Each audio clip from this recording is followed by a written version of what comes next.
Healthy body, healthy mind.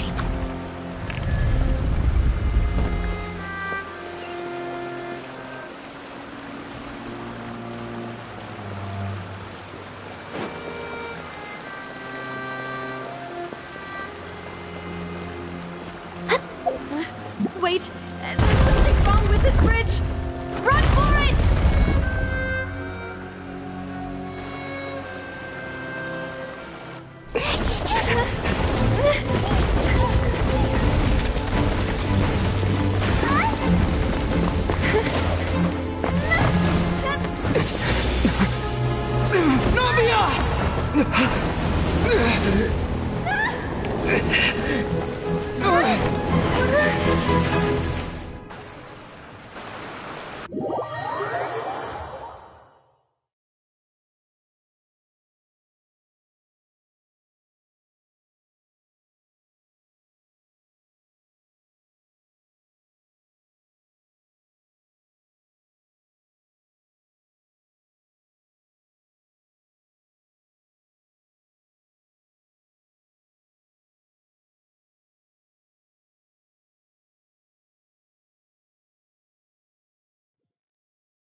Demoiselle? Huh? Demoiselle, what are you doing here by yourself? Would you be standing here till dark if I hadn't come to get you? Maybe she just wants some time to herself, Maloose. Oh, was I sleeping? Yes, it would appear so. I must be tired. That's quite possible.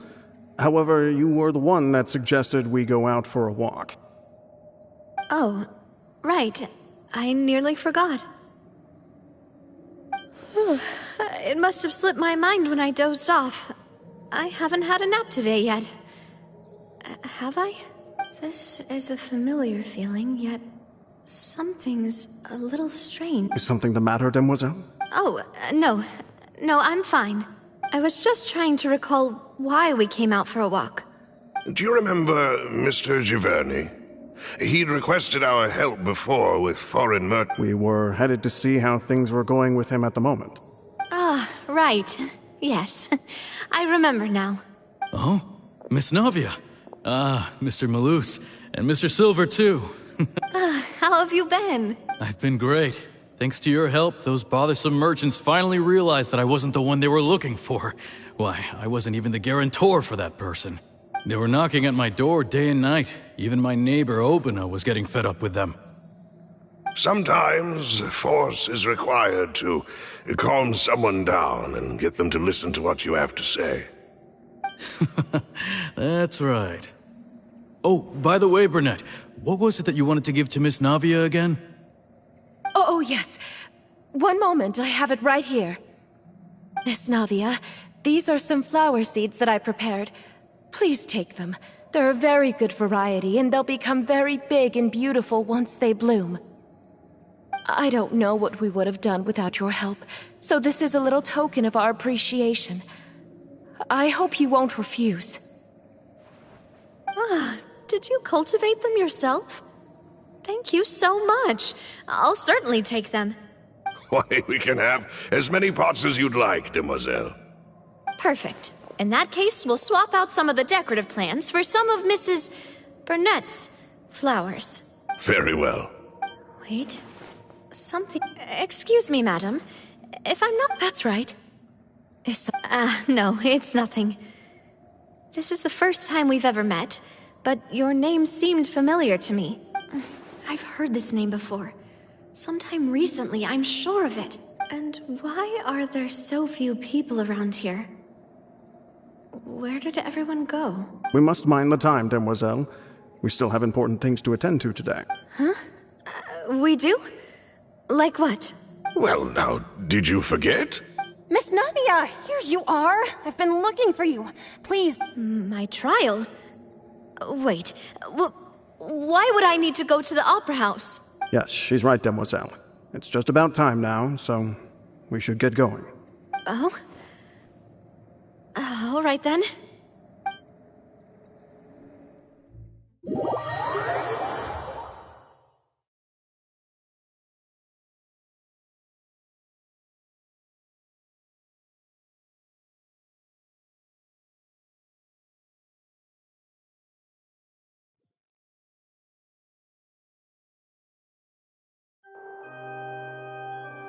Look, it's Navia! She's here! And her two attendants are with her! Goodness, everyone's finally here. There sure are a lot of people here to see the trial. And they all seem to be oddly excited about something. Karina, Desiree, Joyville, Jolien, Essen. Why are so many people here? And as for the judge... huh? Where's Monsieur Neuvillette? Please sit in the defendant's seat. Don't worry, Silver and I shall accompany you. All right. But are you sure you can stand behind me? Typically, it wouldn't be allowed, but today is an exception. Hey, what kind of place do they think this is? Come on, do they have any idea what they're doing? Seriously. Enough with the whispering! Could someone please tell me where Monsieur Neuvillette is? And why I'm standing trial?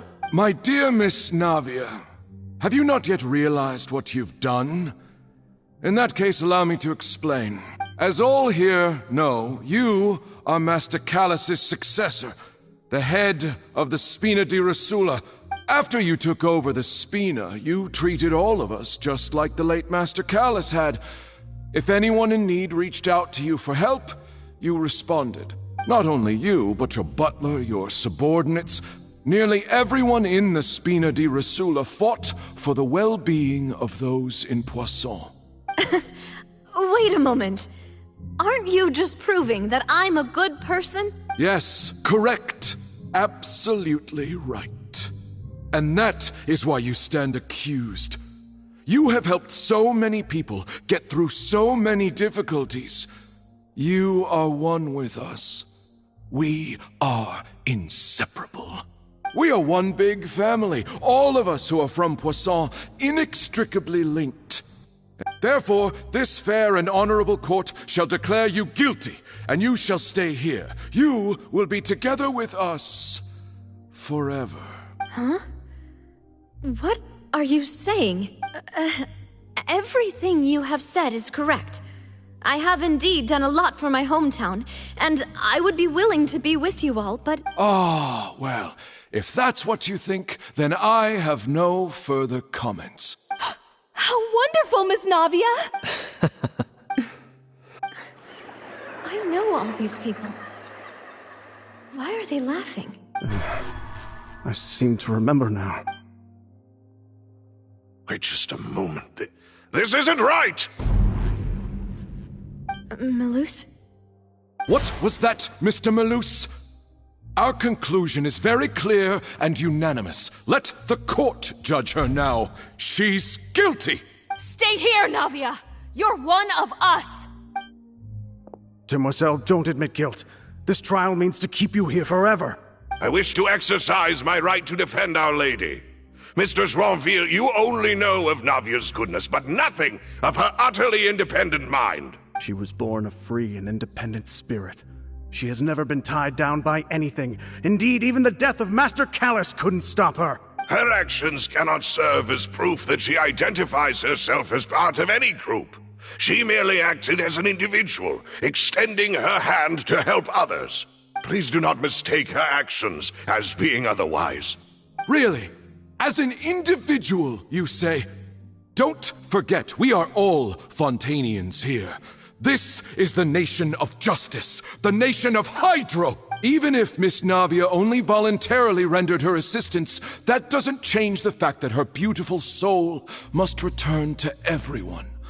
Water accepts all, blends with all. It will surely accept her kindness. Everything is measured here in the nation of Hydro, and in the end, everyone shall meld together.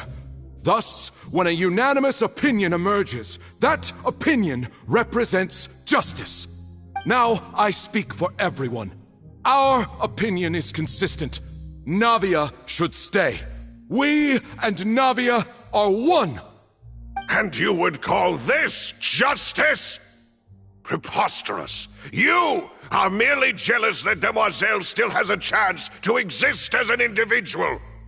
Have you forgotten how much you all once longed to become individuals, to become independent? Do you mean to defy our justice? If your justice is flawed, then why should we acknowledge it? As you said, we can also have our own justice. Silver and I shall defend Demoiselle, and that is how we will enforce justice. Ugh, my head... it hurts.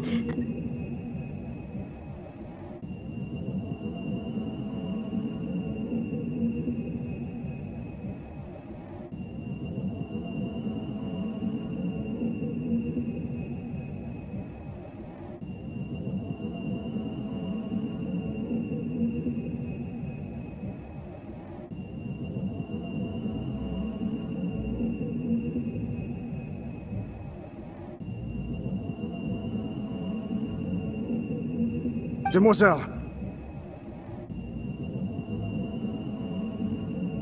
Silver, it hurts. My head is spinning.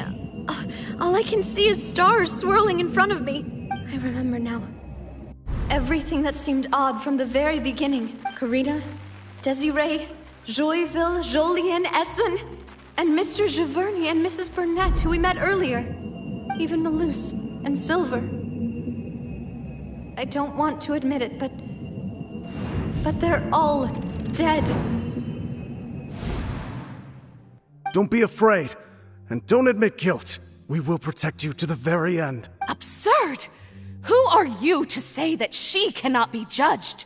We are the majority. Don't let them escape! We shall keep Navia here with us! Mr. Malus and Mr. Silver, must you be so stubborn? How could the two of you possibly hope to stand against the collective?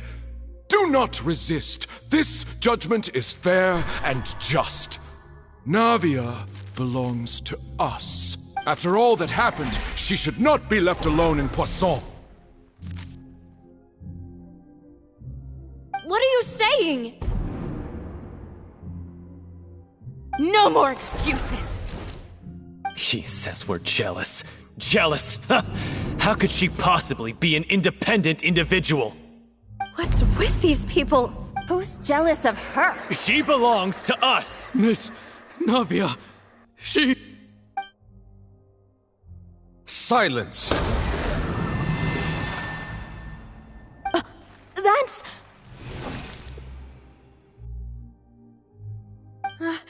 Monsieur Neuvillette! Such commotion is prohibited in the court. The accusations you just presented are nonsense and cannot constitute a proper trial. The court will adjourn for the rest of the day. In this, I shall hear no objections from any unauthorized party. Our thanks, Monsieur Neuvillette. Please leave with me, Miss Navia, while there is still time. But... Go on now, Demoiselle. This is your only chance to leave this place. What, can't bear to leave us behind or something?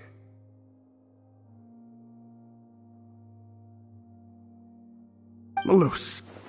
My apologies. I couldn't resist making one little joke once I realized that this shall be our last goodbye. Malus... Silver... Quickly, you must come now! Goodbye, Demoiselle. Farewell.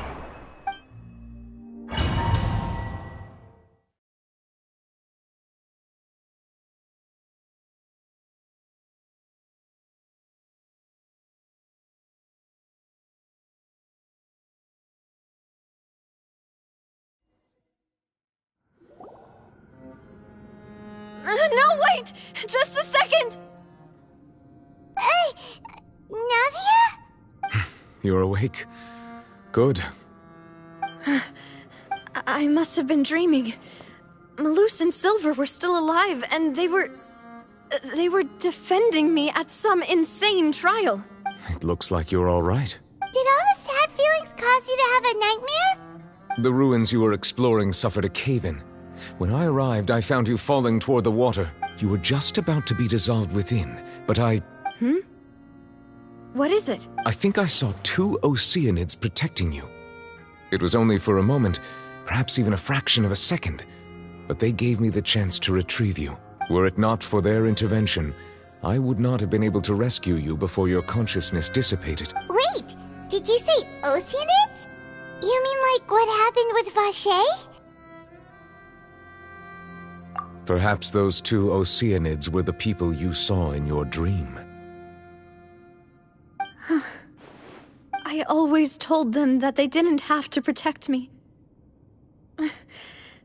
To think that they'd keep doing so even after death.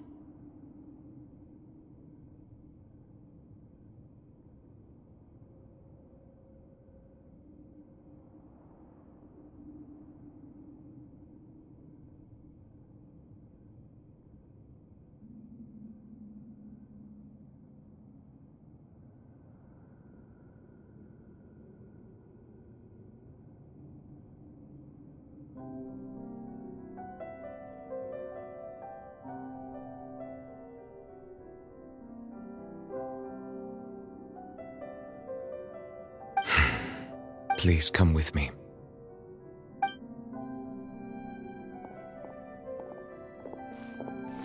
Neverlet, are you okay? Oh, I am quite all right. Perhaps there's something we could chat about? Why do you look so stiff all of a sudden? Oh, Paimon knows. You're the type who feels awkward when there's nothing to talk about, right? I merely thought that we should give Navia some time to herself. Huh? Why didn't you just say so then?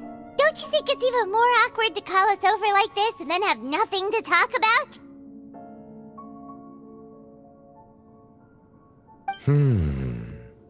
I suppose so. Ah, Sigewin. I hope all is well with her these days. No way! Don't worry. She's doing fine down there. She's an amazing head nurse. I see. Well, that is good. Oh, and the Duke also says hi. Even though Sigewin made him do that. Thank you. I have indeed been busy lately. He still doesn't know what to talk about. Let's chat about something else then. So, Neverlet, you're probably quite the swimmer, huh? Yes, of course. This isn't going anywhere. Let's try something else. Yes, in fact. I had arranged to meet you in Poisson, but when I arrived, I discovered that the Fatui were helping the residents evacuate. They had even transported a large quantity of supplies to the area. Amid my astonishment, I ran into the nave, and we had a chat. Yeah, we originally planned to meet up with you, but we thought you might still be busy with all those official documents.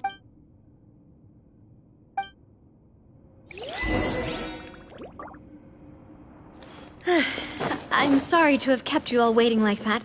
I'm feeling much better now. I guess we should get going again. Will you come with us, Monsieur Neuvillette? Yes, if you wouldn't mind my company. All right! Another one joins the party! Let's get going then! Sakura swirl!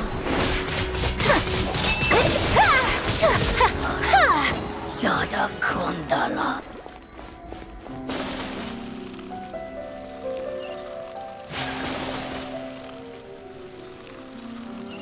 Oh no, another unstable path. Watch your step.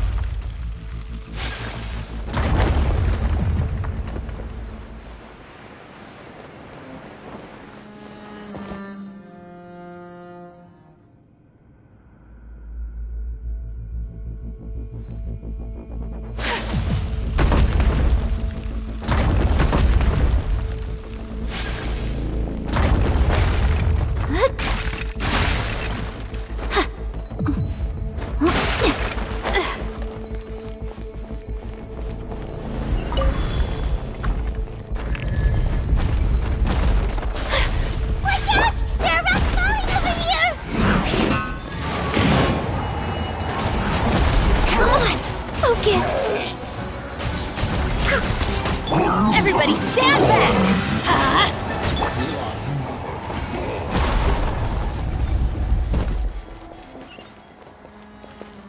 Next on the agenda...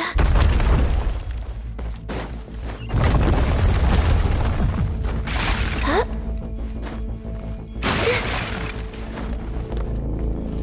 It seems we're almost at the top. Keep it up!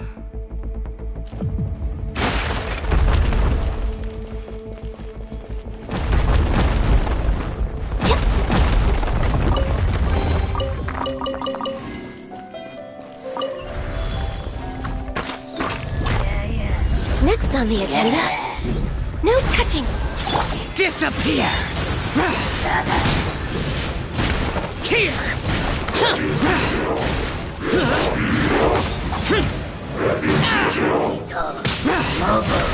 Worthless! Teamwork is dreamwork!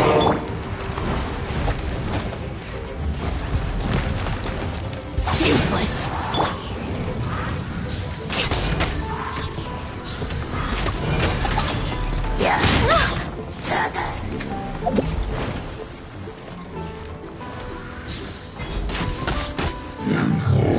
Nada kundala.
Looks like we've reached the end.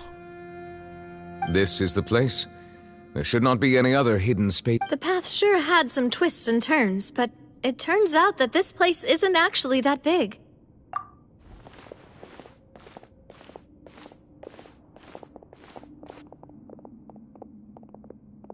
Stone slates. It seems like they were put here as an offering. Could we take them down and have a look? Perhaps we should just leave them be for now.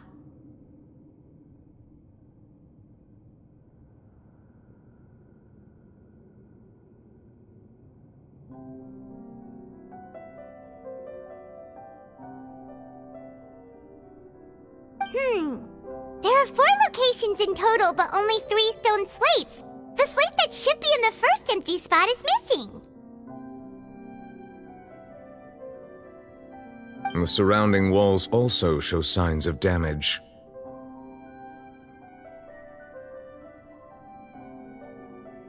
There's something written below. Let Paimon see. Reason dictates that this nation be destroyed. I shall record the history of its future here. It feels like someone left these slates and these words here for a purpose. But does he mean that Fontaine should be destroyed?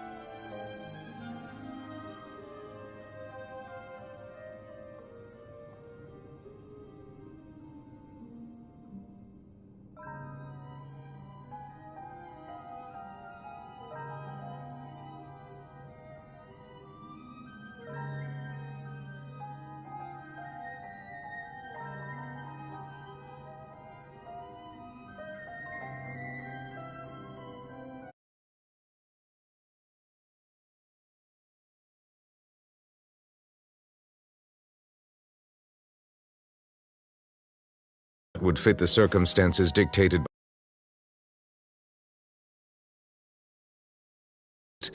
Take the second slate, for example. There's a person kneeling here. She seems so dedicated. And there's a whole bunch of other people behind her doing the same. She's facing this... what is this? Some kind of island in the sky? And is that Lady Farina in the third image? Did the Hydro Archon fall into the water? And is that a ring of people around her? The fourth image. I know this one. This exactly matches the content of the prophecy. The people will all be dissolved into the waters, and only the Hydro Archon will remain, weeping on her throne.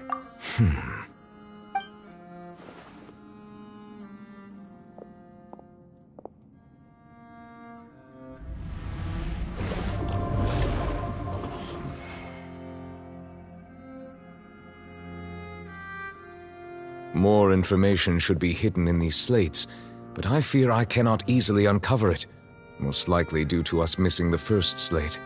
Don't blame yourself, Monsieur Neuvillette. Deciphering ancient stone slates isn't one of your duties. Ooh, Paimon's getting the chills just looking at these slates. This says that it's the history of the future, right? That means the prophecy's sure to come true. I really hope it doesn't mean that. Still, Paimon feels like these images are kind of weird when you look at them together.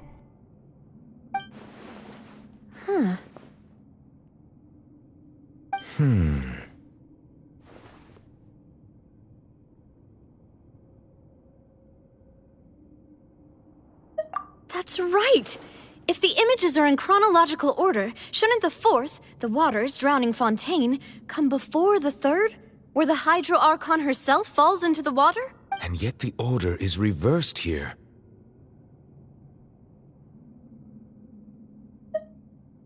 If we go by timing, Lady Farina only emerges in the third image. That means that the person in the second image might be the previous Hydro Archon. Egeria, then.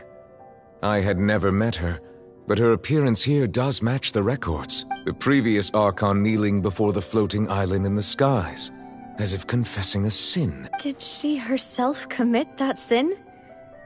And if not, why would she be in such a posture? Also, I'm still wondering why these ancient stone slates are here at all. Judging from their contents, could this place be the origin of the prophecy? Does that mean that someone, or some people, once saw these slates? But who would have created these slates and left these words here? It seems that any further clues will have to come from Farina. In that case, there's no time to lose. Yeah, we better get somewhere safe for now.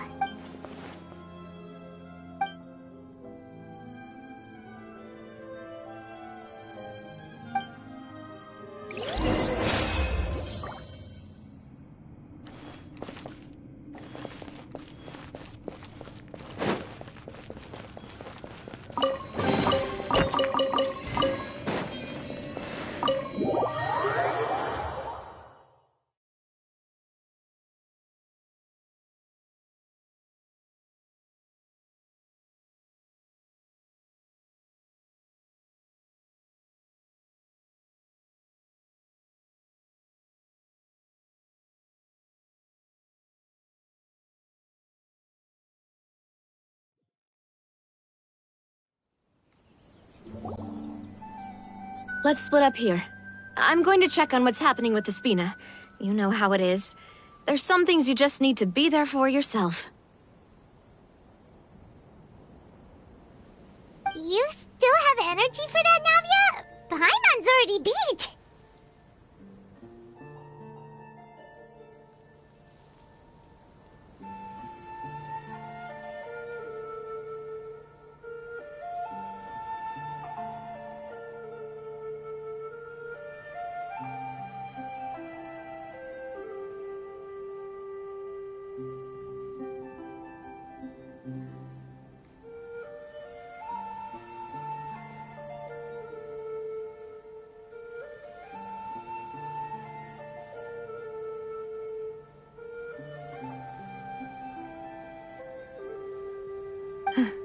Just head back to the Fleuve Cendre and have a rest then.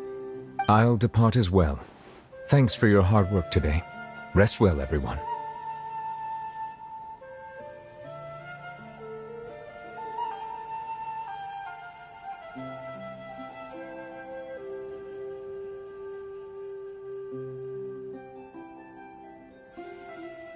Traveler, I will go talk to Farina tomorrow morning to ask about the stone slates.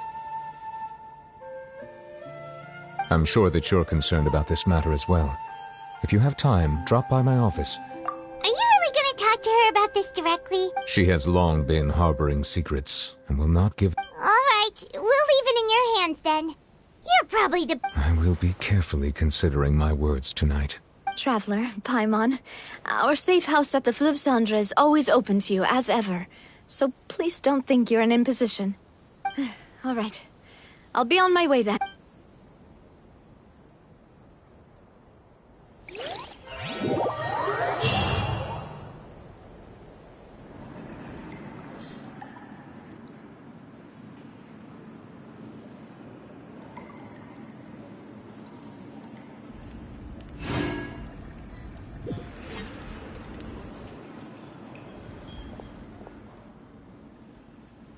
Welcome back.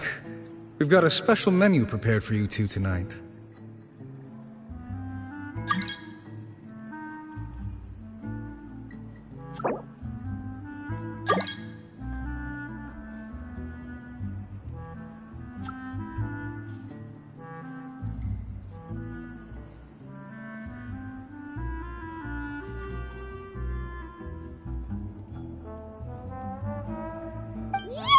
And there's good food too! No, the boss is the best! Paimon's already starting to forget what happened today. Oh, that voice. Is that who I think it is? Huh? It's you two. What are you doing in Fontaine?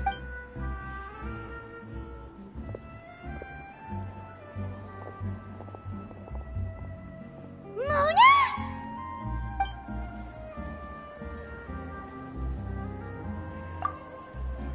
Seriously, nobody just uses a scry glass whenever... Still, we didn't expect to see you here. Wait, you're not a Fontainian, are you, Mona? Well, I have some business to attend to here, so I booked a hotel in the city. I was just out for a stroll when I bumped into you. Why did you think I was from Fontaine, though? Is that because Magistus doesn't sound much like a Mondstadter surname? Yeah, let's go with that. Well, I used to have my own surname, which was, well, some other thing. Either way, the old hag told me when she took me as her disciple that the first step to being a great astrologist's pupil was to change that name. There was nothing for it, really. She really is amazing at astrology, so I changed my name to what it is now according to her wishes. To my surprise, however, Magistus is not the name of some ancient house or clan. It isn't? Nope. Although it is used by us in place of surnames, it generally just means great. Wow! Imagine including a boast in your name. Wait, are you gonna have to put that into your genealogy as well? I reckon so. In any case, I'd give my disciple a name like this as well, if I were to take one. Astromancer Barbeloth Trismegistus. Whoa, that's a long one. My name means Mona the Great Astrologist. As for the old hag, hers is, in plain speech, the thrice-as-great Scholar of the Stars. Just take it as a title specific to astrologists. Thrice as great? I know, right? That's just how she is. She used to call herself Magistus, actually, but when she took me in, she changed her name to Trismegistus. Talk about excessive.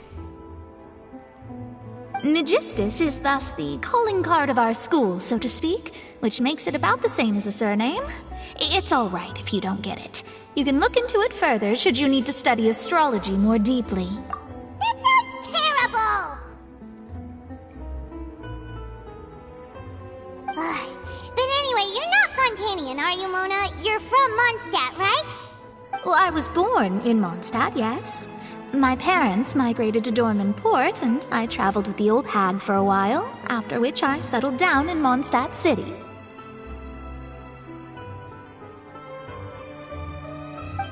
That's a good thing then.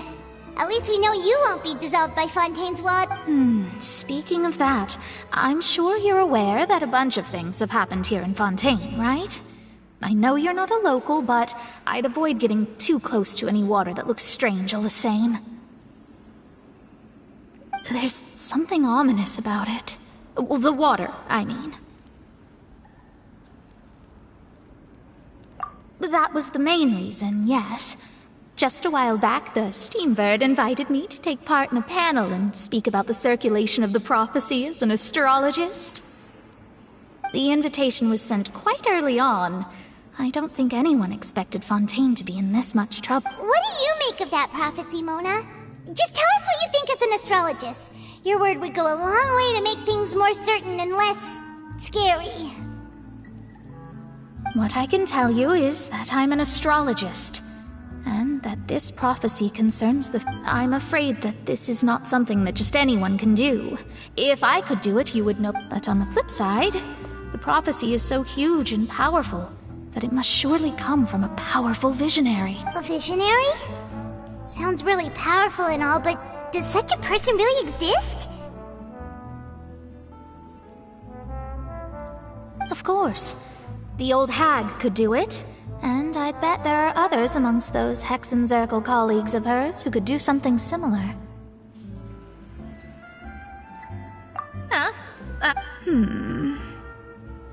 All right, I'll help you. Thanks, Mona. You're a... Oh, well, this is something only I can do after all. So yes, your praises are quite welcome. That's the greatest of astrologists for you! Of all the people we know, you know the stars the best!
Indeed, indeed.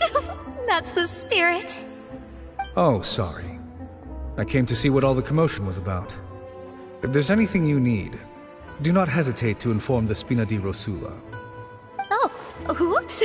Guess we were getting a little too carried away there. Well, I'll go tend to my own business now. If I receive any news, I'll be sure to come find you two again. And there she goes, quick as rushing water. And here we are with the Spina guy giving us suspicious looks. Right, but we were able to recruit Mona's help, didn't we? Our Fontainian friends will thank us someday.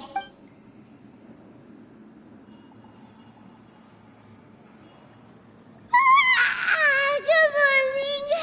To be honest, I'm still feeling kind of sleepy. But it's time to get up, Traveler. We agreed to go see Neuvillette, so let's...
You're here!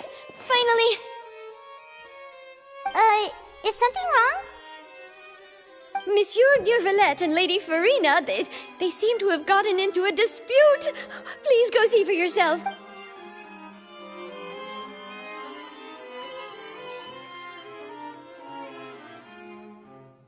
Like I said, I've already explained everything!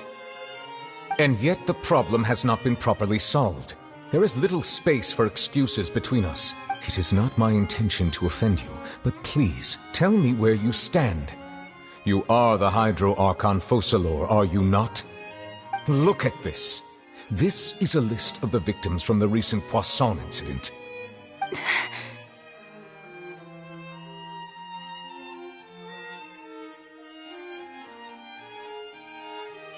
You mean... they're all... We did not arrive in time to avert this disaster, and I will not have it happen again. I will say this once more. You must tell me everything you know. Yesterday, I found 3 stone slates in some ancient ruins near Poisson. Do you know anything about those? Seriously? You're questioning me like this is a court case now. I don't know anything about that. But you found them in some ancient ruins, you say? That's correct, which is why I came to ask you some questions. There should have been 4 slates, but one of them was missing. The other 3 feature different images that seem to correlate to the prophecy. The prophecy? The second of these slates depicts the previous Hydro Archon Egeria kneeling before a floating island in the sky, as if confessing something. Do you know nothing of this either? I don't. I've never seen such slates. I'll ask you again. Do you really have no information regarding the previous Archon? My deciphering of the slates indicates that the Hydro Archon Egeria once had to confess to, or apologize for, a certain sin. If anyone would know about it, it should be you. All gods don't have the same secrets, you know. She was herself and I'm me. Is it really so strange that I know nothing? I understand your concerns, but I'm sorry. I just don't have anything to tell you. Forgive me for saying this now, Lady Farina, but I have long known of your various secret investigations into certain matters. There are several indications that you have been investigating the prophecy on the sly. This is not strange in itself, considering that you are the Hydro Archon. But it is strange that you should also claim to not know any of Egeria's secrets, as well as do nothing following your inquiries. You have never been as superficial as you have presented yourself to be, nor are you a fool. And yet, your behavior is very inconsistent.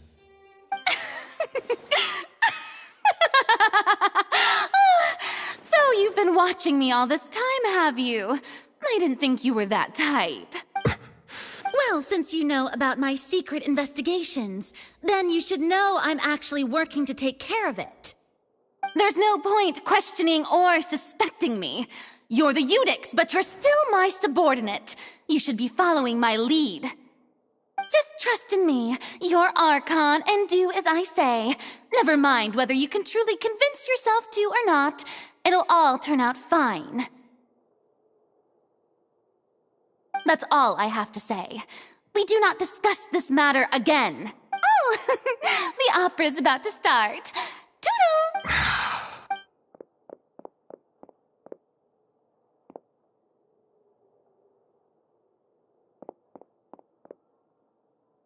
Did Farina not notice us standing by the door? Wonder what's up with her. She was smiling. Huh. She didn't seem in the mood to care if we were listening in or not. I assume you've been outside for a while now? Oh! You noticed! Seems Farina didn't even realize we were here.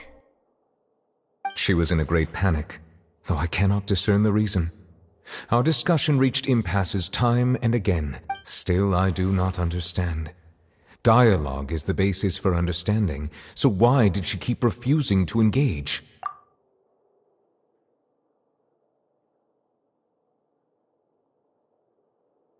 Everyone in her inner circle has noticed that she is hiding some secret.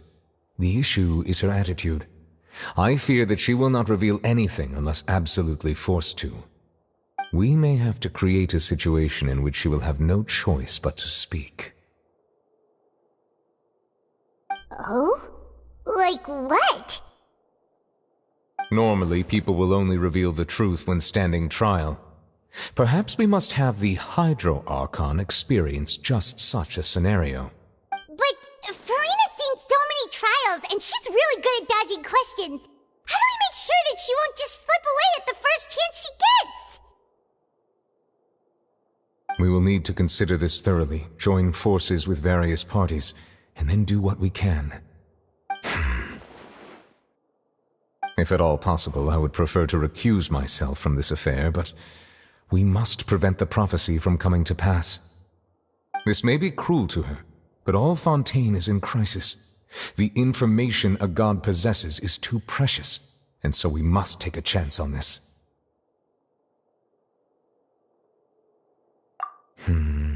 But who will lend us their aid to do such a thing?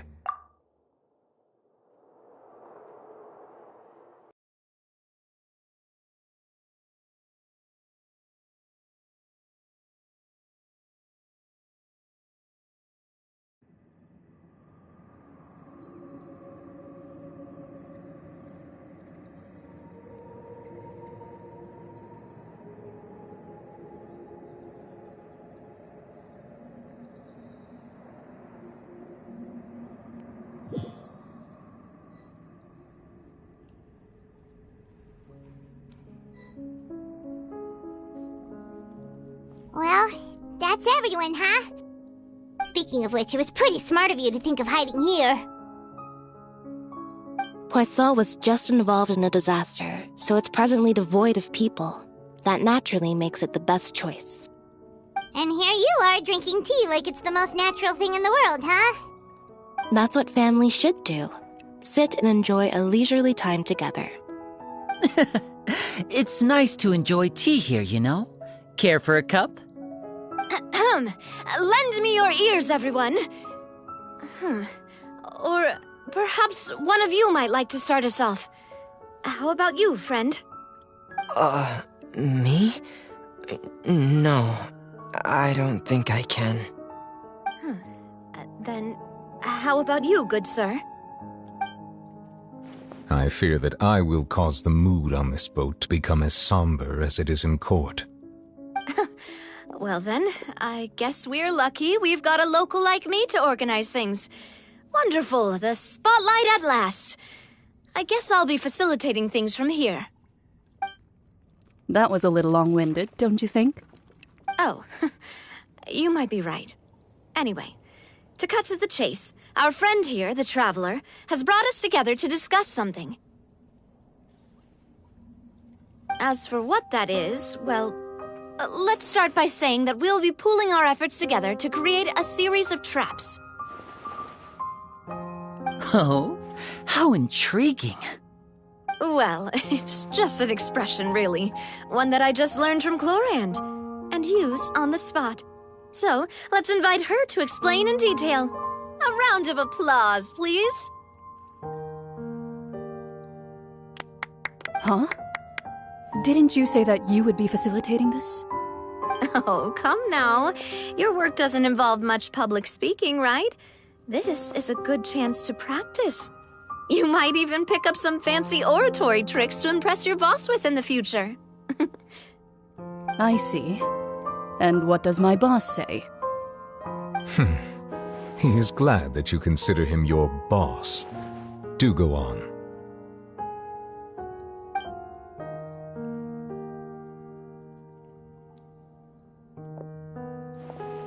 In that case, do any of you have experience hunting? Not that I recall. Fremine and I once used a wooden stick in a basket to catch wild rabbits when we were younger. As for Lynette, oh, right. You were sick that day, weren't you? I've also gone diving to catch some fish before. Does that count?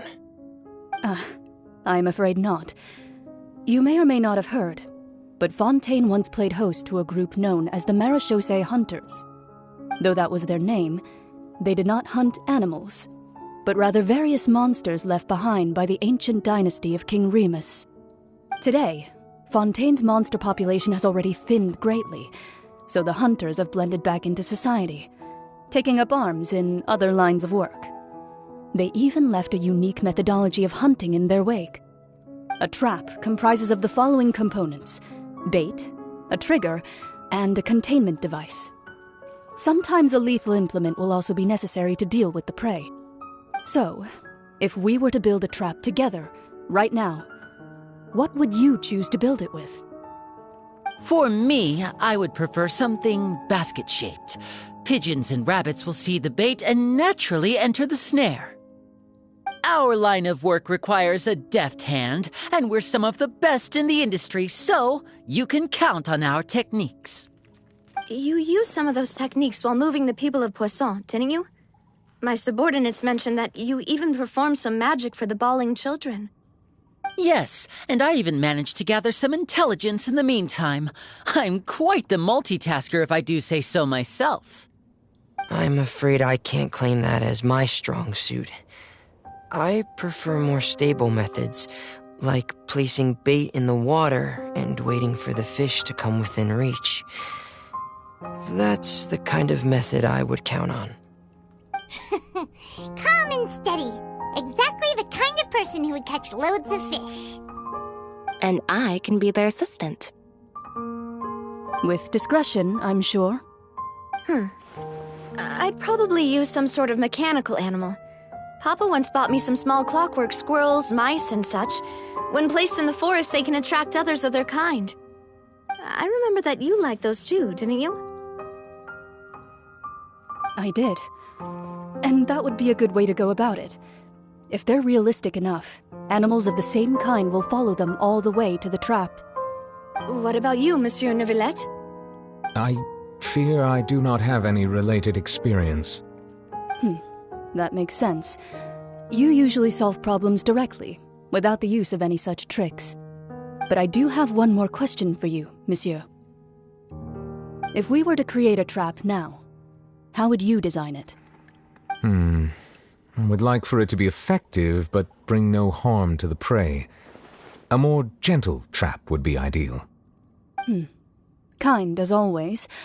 However, Our intention doesn't necessarily change the containment device and the type of implement we need. If we wanted to kill the prey in one strike, we would need a powerful implement. However, that also goes for prey that must be captured and safely contained. Wait, why's that? Only a hunter who's a true expert at subduing their prey can snare it without harming it.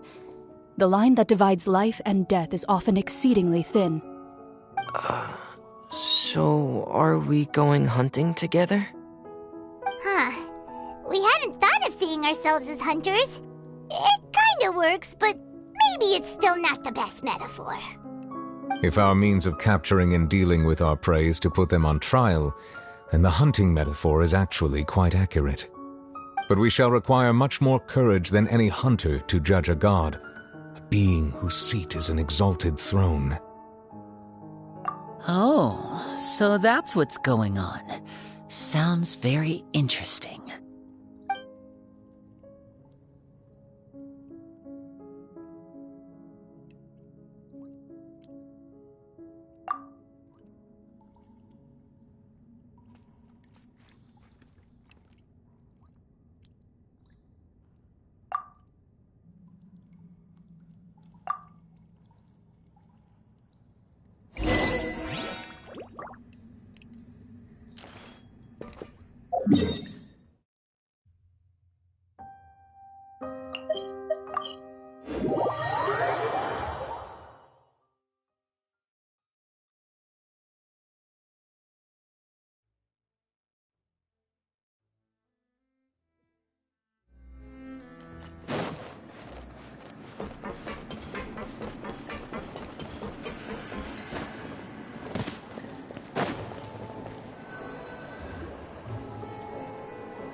It's been a tough few days, hasn't it?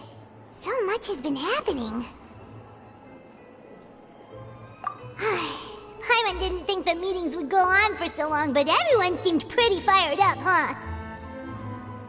Paimon thought they'd be at least a little frightened. Well, Fremine was, now that Paimon thinks about it, but everyone else just looked a little surprised. Well... It's hard to say. Paimon doesn't have any experience with this sort of thing. But with you around, Paimon sure will do great. After all, you're the most reliable person in the world, aren't you? Huh?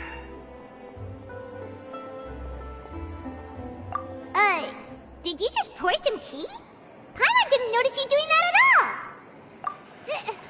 Then what's that? Paimon's never seen that cup before. Don't be frightened. I'm just joining you two for tea. I merely refrained from saying anything till now. Who's that voice?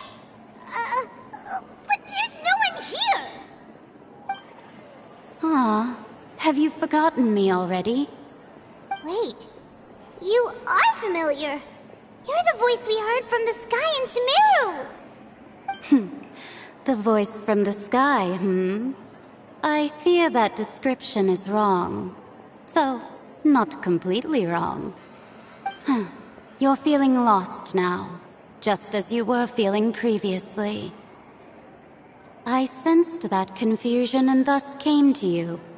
Guiding people is an irresistible hobby of mine, after all. Consider me a passerby, just accepting a commission from my friend's disciple on a whim.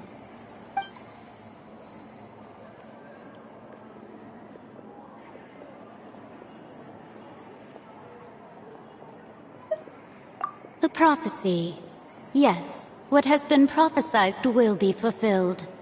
You may view such things as the history of the future. What? Then is there any way we can stop it? I believe you have witnessed a failed attempt with your own eyes. Can everything in Tevat so easily be changed?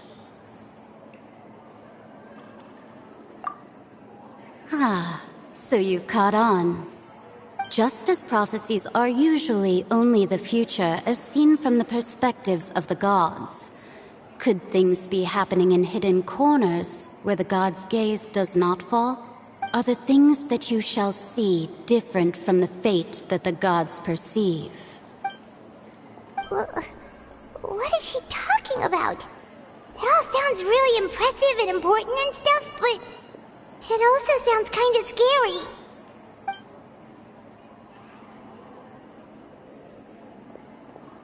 I believe that you understand, right? Some things are insignificant, but others you must reach out to change. Ultimately, fate shall serve as your only guide, no matter what will happen in Tevat's future. All you need to do is to play your part. This was good tea, by the way. Thank you for your The voice. It's gone.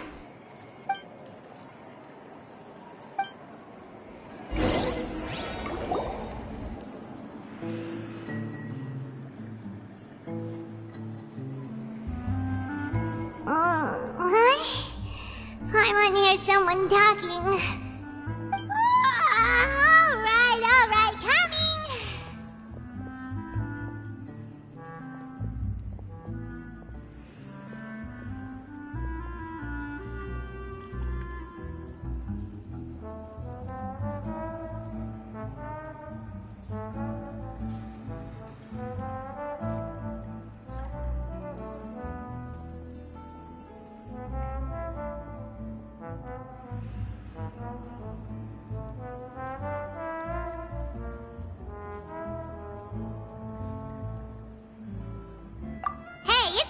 Well, I see I've walked in on some lively banter.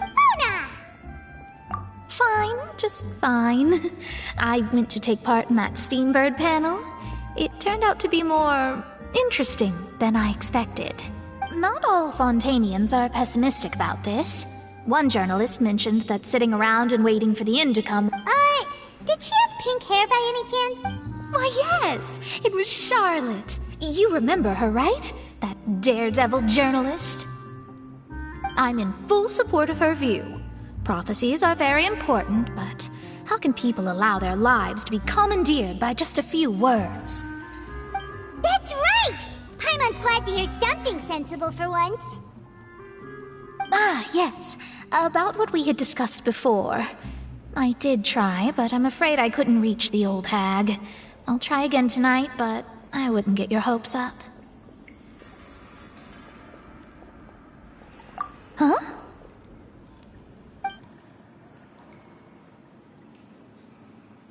Goodness gracious.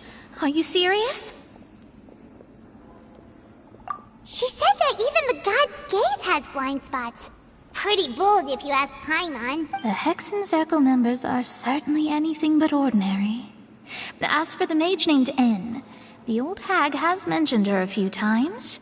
She said that N's sense of direction is incredible, but I've never met her. And if she were still alive, she'd be... well, suffice it to say that the hag's at least a few hundred now, and N's been around for longer than that. Whoa.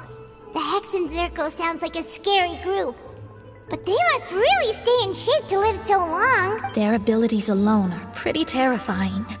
If she came to see you personally... Well, it's not like Paimon could understand anything she said.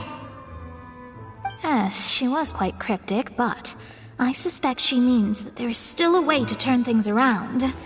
She didn't say when or what that would be, though, so perhaps it is something that you cannot know right now.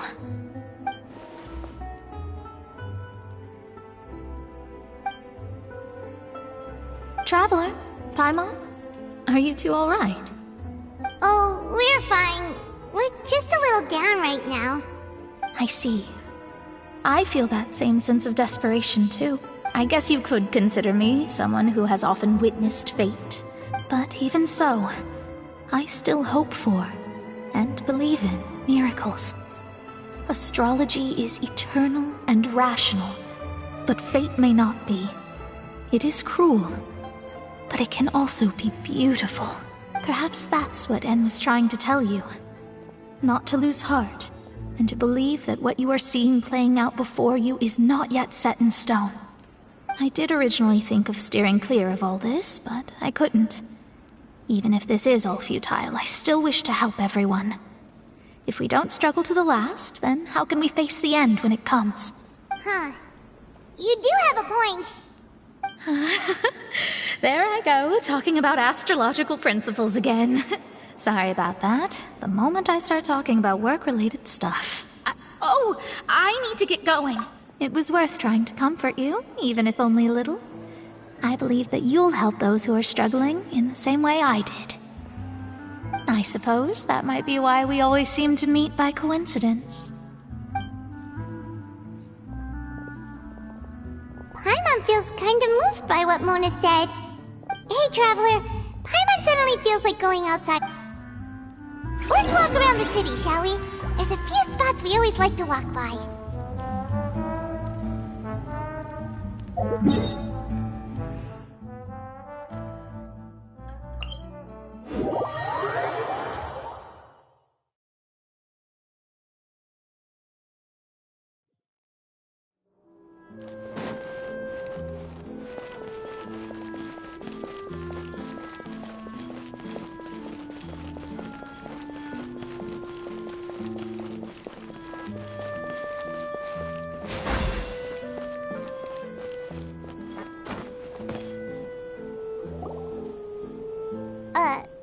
Huh?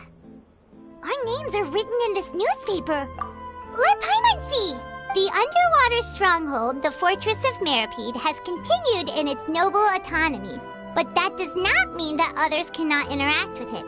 My recent attempts to enter the fortress bore little fruit.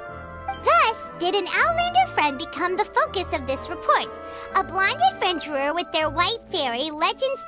So while the fortress's interior remains a mystery behind closed doors, do not fear, for the journalist Charlotte's biggest scoop yet, the Traveler's Trail, World Walker. Huh. Charlotte took so many awesome photos of us and we never even noticed her. She hasn't been able to get a hold of anything at the fortress, so since we're easier to find, she's using us as the subject matter instead? Ugh, seriously? Well, fine. Those headlines and photos do look cool, so...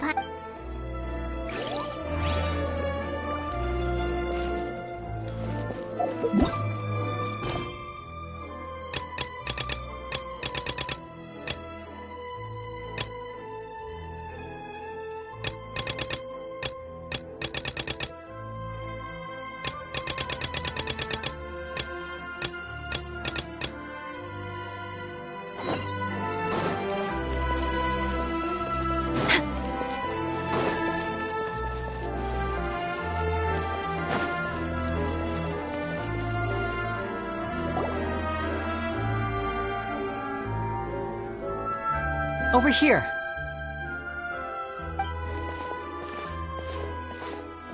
Lynette's not joining us today? I've had her follow Gemma and see if we can make any inroads with her. They should be at a cafe right now.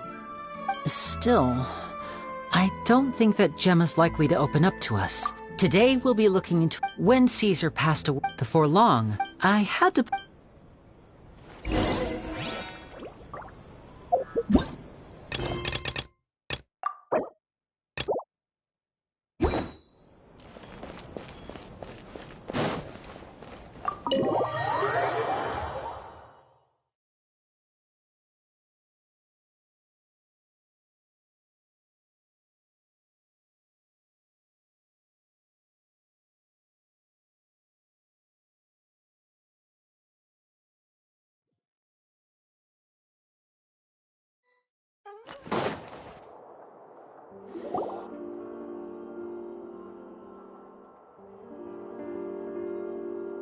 You neglected to My apology. Oh, forget the pleasantries, just sit.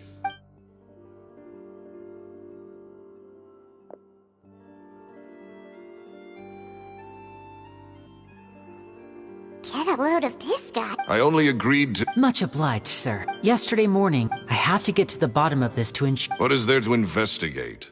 Caesar was the... Please, sir, no... Possibility. The weasel is dead. Period.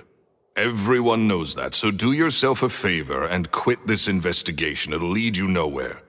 Look, if this affects your magic show in any way, I will personally compensate you for any losses. Oh, sir, I'm honored, really. But this isn't about finances for me. My pride is... Your pride? I want to find out... What would that... Uh-oh. This is getting awkward. Renzo? Is that? Oh, it is you! I know that big, booming voice anywhere. Another day, I'm busy. Oh, come on. You can't be all business, all the... If I wanted your life advice, I'd ask for it. Sorry, my good sir. I don't believe I've had the pleasure. Oh, hey! Edmondo. He and I are business pals. We worked together a bunch of times. This is your first time meeting him? Oh, he's always like this. Foul-mouthed and hard-nosed, never heard a kind word. And he wonders why he can't get a girlfriend, despite being, what, pushing 40, 30, something? Anyway, point is, a lot older than when he first got rejected. Shut up and get out of my face. Another word out of you.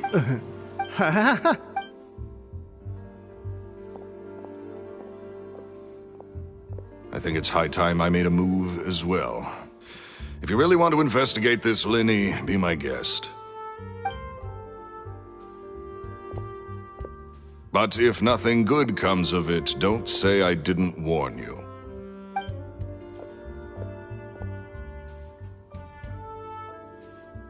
Well, that fell to pieces in a rather spectacular fashion. Totally. And what was all that about compensating you? He's gotta be hiding something. And not like Gemma. She was a little suspicious. I think so too. That guy Edmondo...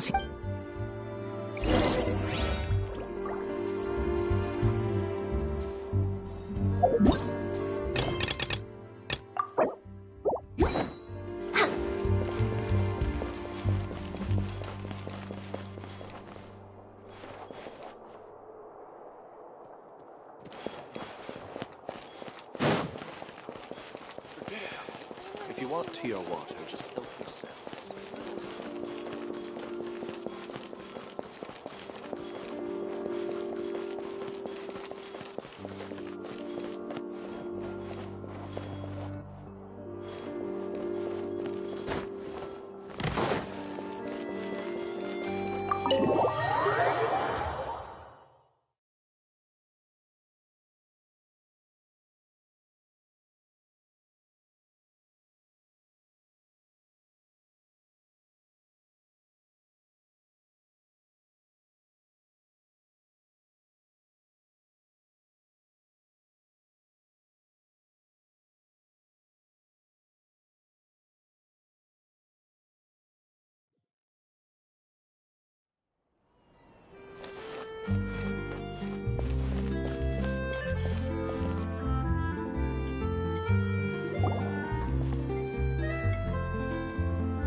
You okay there? Who are... Oh, I say wait. So, he was... Hey! Don't go prying into... What kind of bad thing? Don't even take... That's not a good...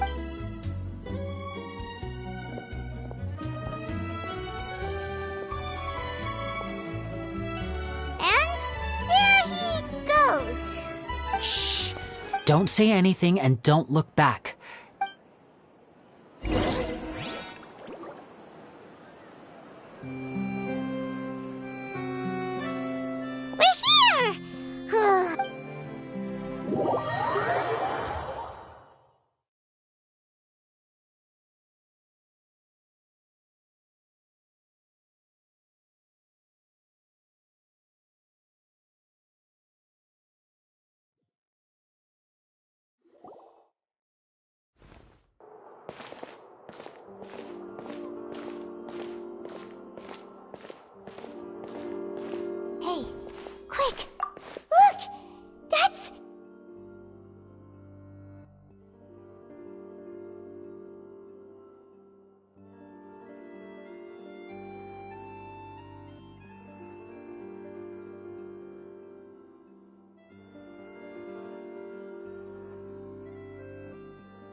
That's the limited edition, only 16 slices a day cake!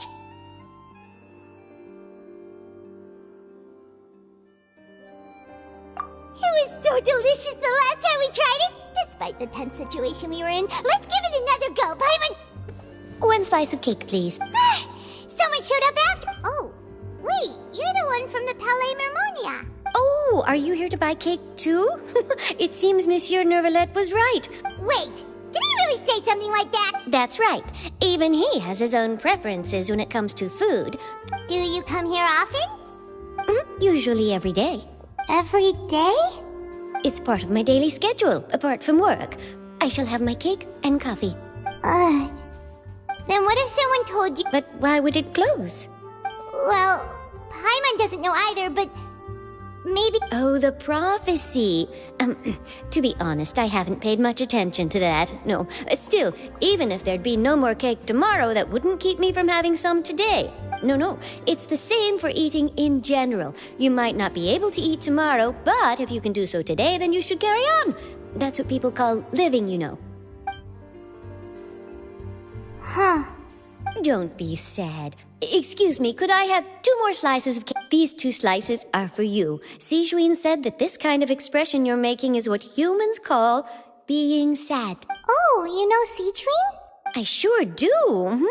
She was born before me, and she sometimes comes to the She said that humans are creatures that are saddened easily. Yes, and you can only lift their spirits by feeding them delicious food. So please try the cakes here.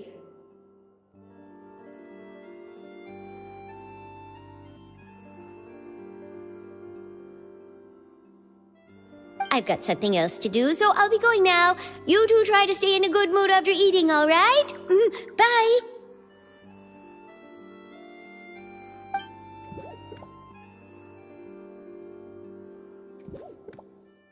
And there she goes!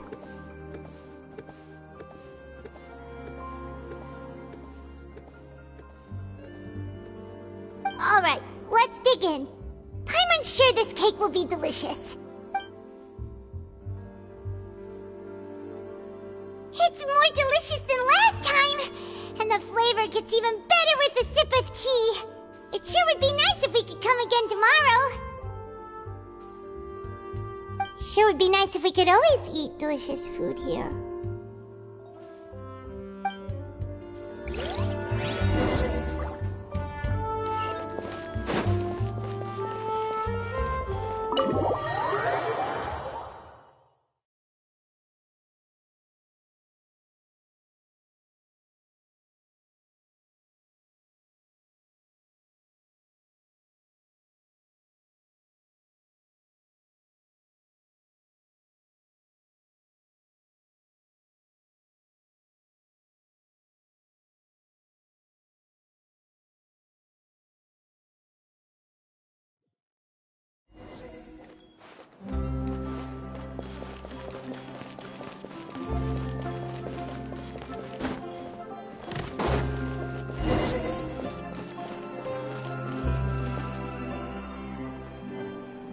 Wow! If it isn't the Traveler and Paimon! Ha! You've got some nerve! You just— Oh, you needn't worry about that. I heard that you were in Poisson some time back, so I sent you a letter to discuss just that. It's all right, though. I've set aside the amount intended for you. I've even set the table with some food. Really? You're almost a little too easy to win over, Paimon. If I were a journalist with ulterior motives, you'd be in trouble now, you know. Oh, Paimon knows you're not like that. Still, what brings you here all of a sudden? Were you looking for me? When Mona mentioned you, we thought of coming to see you at work. I see. It seems you've already bumped into Mona here in Fontaine. So she mentioned me? What did— She said that you're a real daredevil. Nice. In which case, can this daredevil journalist dare to request an exclusive interview with the legendary Traveler and Paimon? Huh? So your article in the paper today doesn't count? Oh, of course it doesn't. That was more like live photography. What I'd like to do is dive deeper and ask you to talk about the things you've seen and experienced. Yeah, are we even qualified enough? Why not? If I say you're worth an interview, then you're worth it. But not right now, of course. I'll need a few days to prepare. Oh, in that case, we'll just chat when you have the time then? Oh, so that's a yes? Ooh, splendid! I'll tell the editor-in-chief immediately. I'll have to apply for lighting, a venue, some props, and... Whew, so much to get done now. Talk to you later. Wait, Charlotte, Paimon's still got a question for you. And what's that? If, just for example, Fontaine were to be flooded tomorrow, what would you do today? Huh, that's the prophecy you're talking about, isn't it? I mean, I do hear about it often, but if you're seriously asking, then I might try and think of a way to leave Fontaine. Oh, but I'm still a journalist first and foremost. From what I've seen, most people don't know what they'd do should the worst come to pass. So in all likelihood, I'd probably still be prepping at the office for that interview of ours. Just think about it. If this nation really were to be suddenly destroyed tomorrow, but I still successfully and then do you know what I'd do? Well, I'd write that story, send it for printing. I'm not a dreamer, nor am I a workaholic. But anyway, that's my answer. And on that note... That's so nice. All of a sudden, Paimon actually kinda envies her. Anyway, let's go and take a look at the sea, shall we?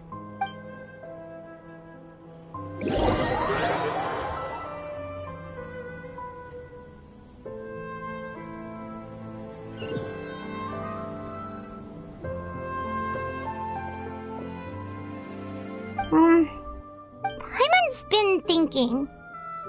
If it wasn't Fontaine, but all of Tevat that would be destroyed tomorrow, where would we go and what would we do? No, Paimon should ask, if you could choose, what would you like to do? We've always been moving to the next destination, so we haven't spent much time thinking about these kinds of things. You mean, still traveling? Huh. Wait, isn't that what we've always been doing?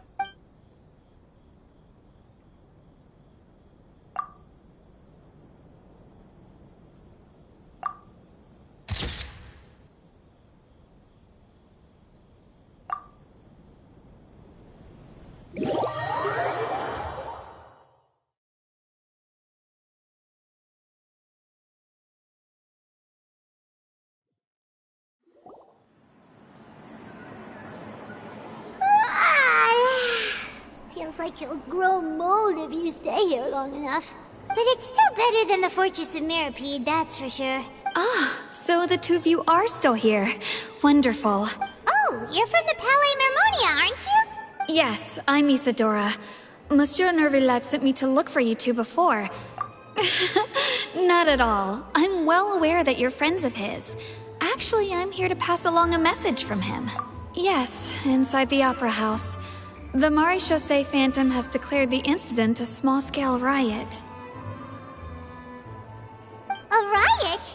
Well, that said, I don't Lady Farina was watching a performance at the Opera House, and while she was resting, loudly accusing her of doing nothing about the prophecy crisis. And before she could respond, others started to join in. The crowd continued to grow, and protests against the Hydro Archon started to break out. So people have started to put the blame on Farina. Guess they finally found an outlet for the pressure they've been under due to the prophecy. I agree.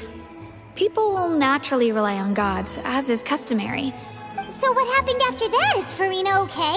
Seeing that the situation was spiraling out of control, the Maréchaussée Phantom had their hands full maintaining order and did not catch where Lady Farina had gone. Only when things had stabilized did we realize that she had gone missing. So, you mean she's still missing? That's right. The Maréchaussée has dispatched many people to search for her, but we don't have any leads yet. That said, I don't think there's much to worry about. She is a god, after all. Even if she were to fall into the hands of rioters, what could ordinary people do to her? Good. Monsieur Nervillet sent me to tell you about the situation, but he didn't say anything else. Don't worry, this is more than enough to go on. Thanks for keeping us informed.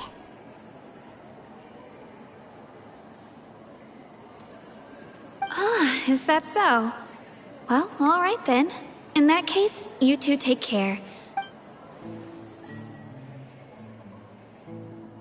Well, sounds like we should hurry over to Poisson then. If we know Farina, she won't try to fix things in this situation. Instead, she'll look for a place to wait out the heat. And as we also know, she may be loud and dramatic, but she doesn't have a heart of stone. When Nervalet was talking to her in the Palais Mermonia, and she heard about Poisson, she couldn't hide her sadness and remorse. It would be hard for her to ignore being accused by the public today. Paimon thinks Farina's probably taken the opportunity to slip away to Poisson and try to relieve the sense of guilt that she's feeling. Huh! Well, what do you think? Paimon knows the answer, of course, but Paimon can do the analysis to back it up, too. Cool, huh? In that case, there's not a moment to lose. Poisson, here we come!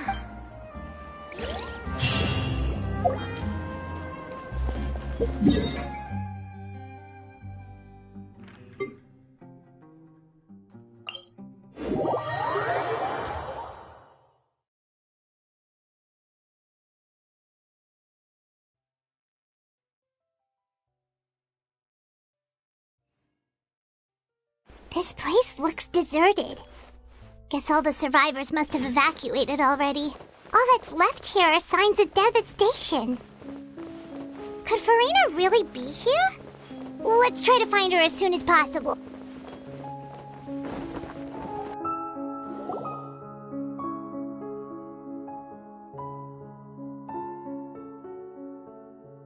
Ah, that's Farina, right over there.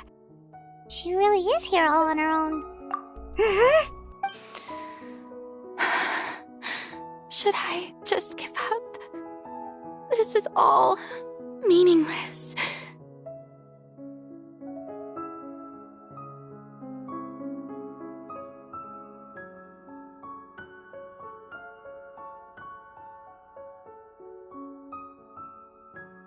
What was meant to happen did happen after all.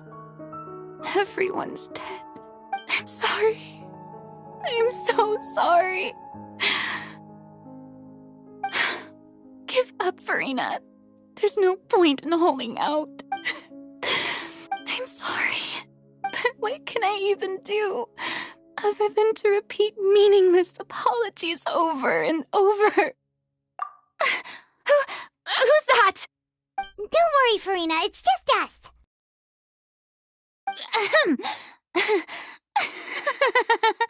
So it is you, blonde traveler from another land. Farina, you were crying just now, weren't you? The tear stains on your face are obvious.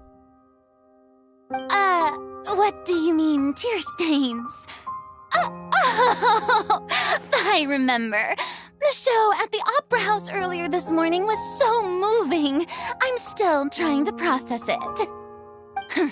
Who did that uncivilized rabble think they were, disturbing my enjoyment of the arts? They even dare to tout their archon. I must teach them a lesson. I can just imagine their twisted and frustrated faces once they realize that I'm nowhere to be found. Oh, and I'm sure Nouvellette and those people from the Maréchaussée Phantom are freaking out right next to them, too.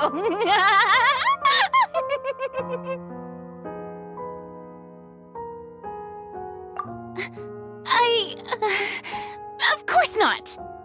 Hey, there she is! The Hydro Archon's over there! Quick, after her!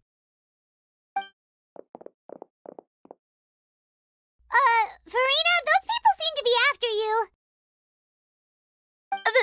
They are? They're just some rabid fans who want to cut the line because they haven't been able to meet me in person, aren't they?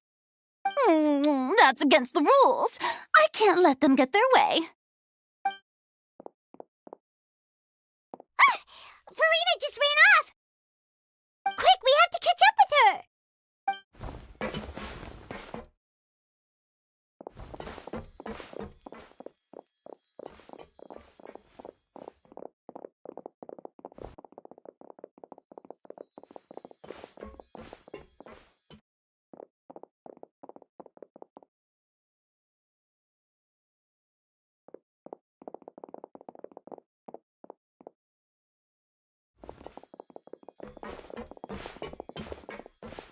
This should be the place, right? Hey, Farina! There's a good hiding spot over here. Quick, come to Paimon before the rest of them catch up to you. What is this place? Hurry, they're almost here! Fine. I suppose haste is warranted. Lead the way.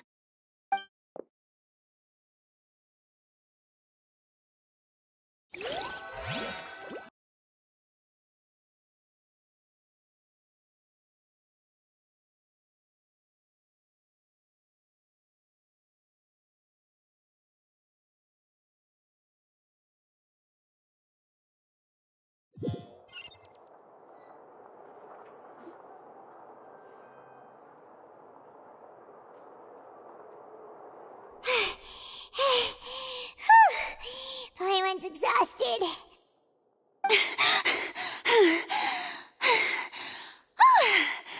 I'm so tired.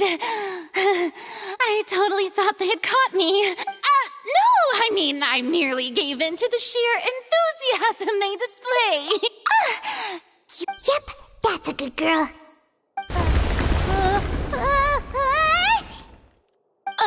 What's happening? The ground's shaking. Yeah, a quake of... It can't be. Well, there's no need to worry too much about that. Neuvillette made some emergency plans so that... Yeah, but the people of Poisson...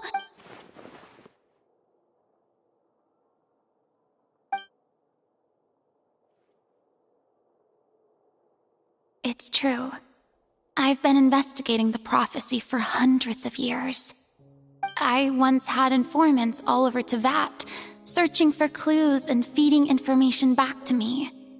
I've tried all kinds of ways, too, to hold back the sea. Anything to keep the coastline from advancing. But all my efforts proved to be futile in the end. Really, the truth has been clear to me for a very long time. We cannot make an enemy of the divine. No matter what we do, the will of the heavenly principles will have its way, and the prophecy shall be fulfilled. Give up. I do love the sound of that phrase.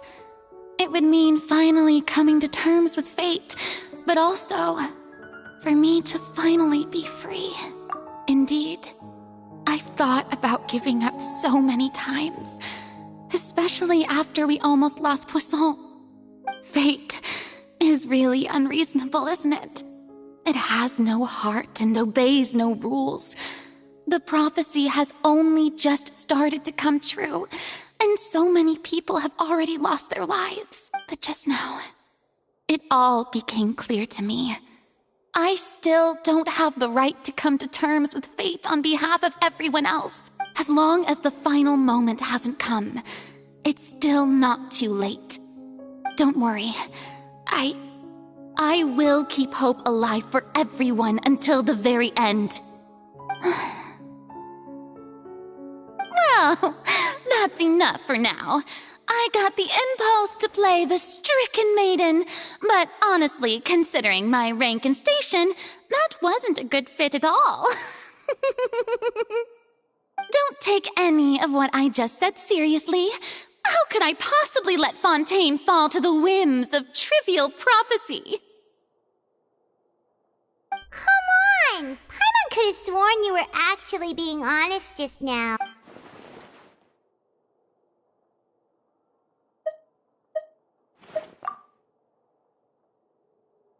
Share my burden. That's impossible. It was fated right from the start that this would be my duty alone.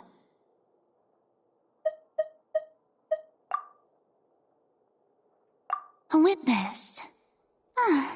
And if Tevat is, in its entirety, a show on a stage, then you're just a spectator, aren't you?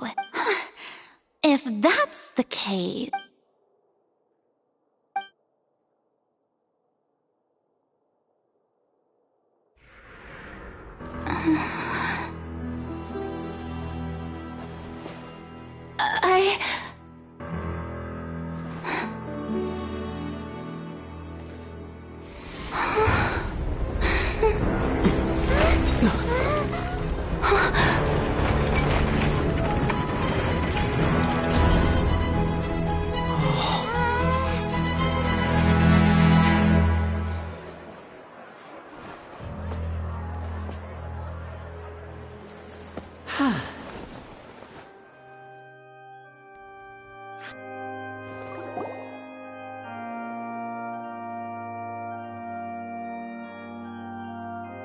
Ladies and gentlemen, this concludes my opening performance. Now, without further ado, we may proceed to the trial of our god.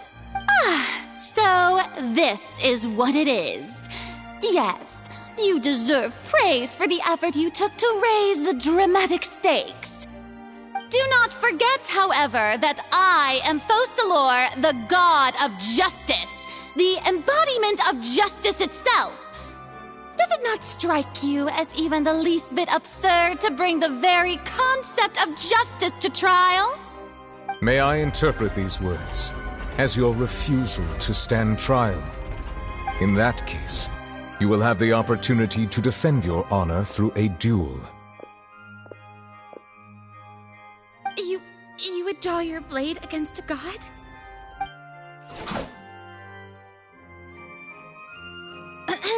I see. It seems like you have made up your mind.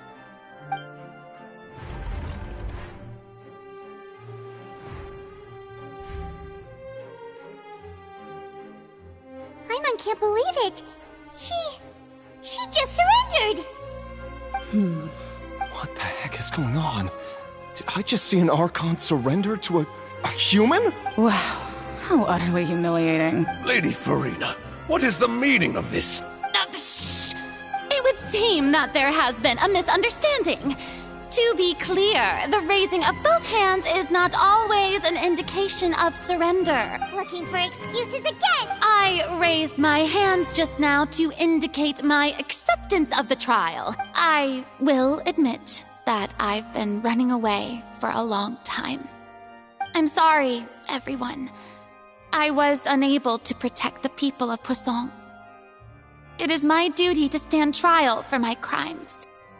You are not the only ones to be disappointed in me.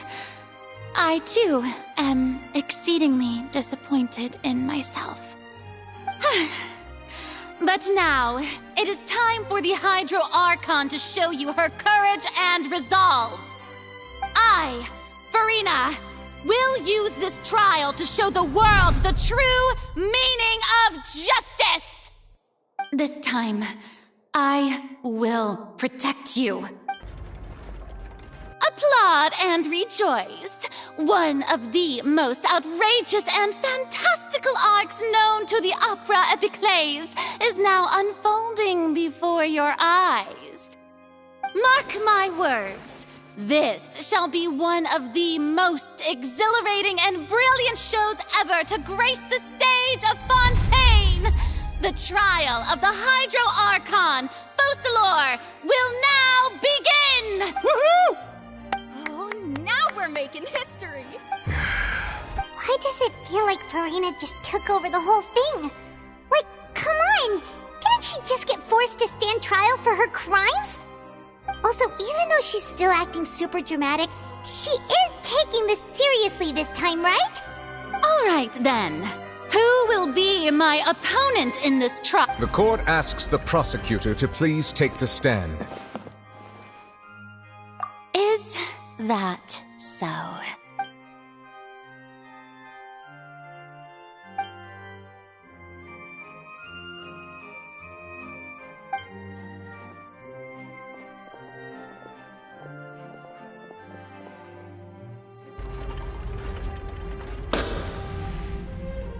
Also, please allow me to ask, as a final question before the trial begins, just how much work did you do to force me onto this stage? Well, we did do a lot of prep after the meeting that day. I can go over the tasks assigned to the Spina di Rosula, since they were rather straightforward and easy. Navia, the president of the Spina di Rosula. Most of the people who participated in the disturbance this morning were my subordinates. They changed into plain clothes and came to the Opera House as regular audience members, waiting for the perfect opportunity to incite insurrection against you. The people's resentment against their Archon has been building as more and more of the prophecy is fulfilled. Moreover, according to our understanding and analysis of you, when something like that occurred, you would likely flee the scene and head to Poisson by yourself. So, we arranged for a second group to lie in wait there. So, you mean...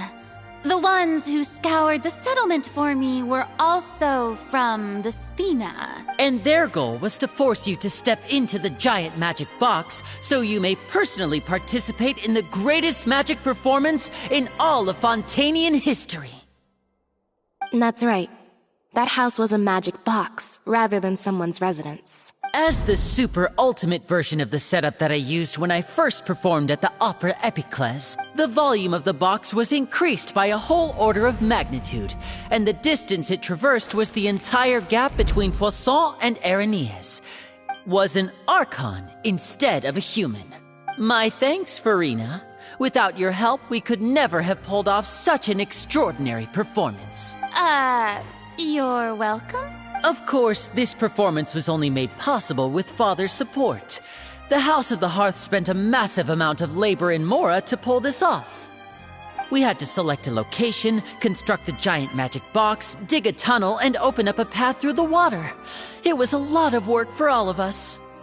So, in other words, the earthquake that we felt within the giant magic box was just a normal tremor from the transportation of the whole house? That's right. It wasn't a sign of another disaster to come.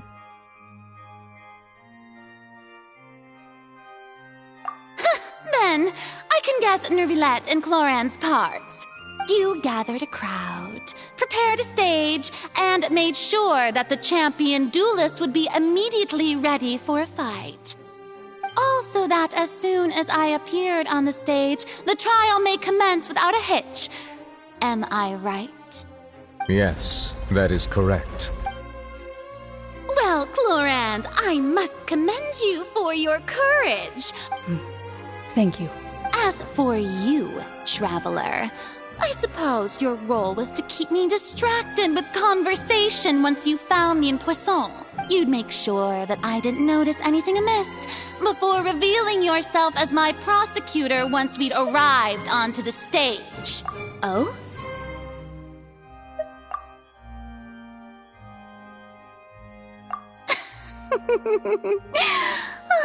Is that so? Then I suppose I must have missed my final chance. It's fine. It matters not. The stage is already set, so there's no reason to disappoint the audience. Let's see this trial through to the very end.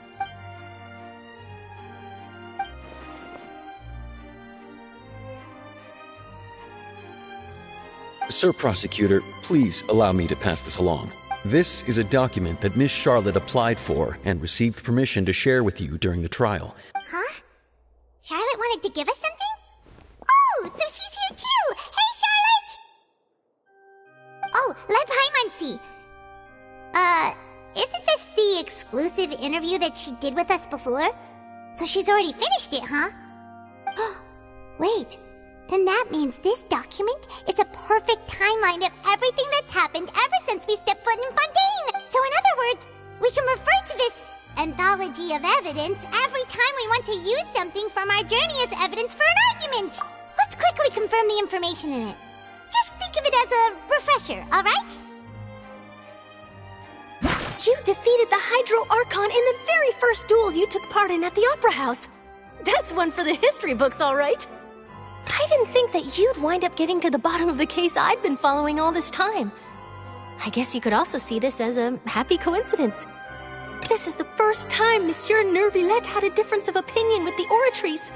Even the Hydro Archon can't figure it out. A Fatui Harbinger. She's an extraordinary person. Her instinct must mean something. The fortress of Meripede was almost destroyed in a single day. That I didn't witness that scene personally will always be a source of professional regret, I think. According to Monsieur Nervilette, both Child and that whale should have been in the primordial sea at that time. I nearly lost my awesome friend Navia. To be honest, that still gives me shivers. The words of someone as extraordinary as a witch can probably only be truly understood when something surreal happens to you.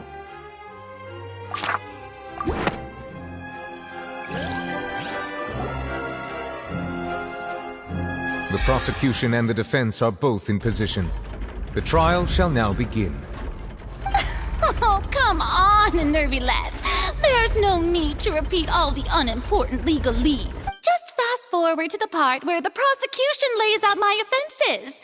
As the defendant and the lead actress of this performance, I still haven't even been informed of my supposed guilt in all of this. Of course, it is only natural for humans to struggle to understand the actions of a god. That's true. But my charge here is unrelated to your conduct as an archon. Instead, I would like to charge you as a fraud who's never been the archon in the first place. Wait, what was that? Lady Farina's a fraud? Hey, I came here thinking that we were going to try the Hydro Archon for forsaking her duty, but did I hear that right? She's not our archon at all? Charge accepted. Lady Farina, do you plead guilty to the charge? Lady Farina. I plead not guilty.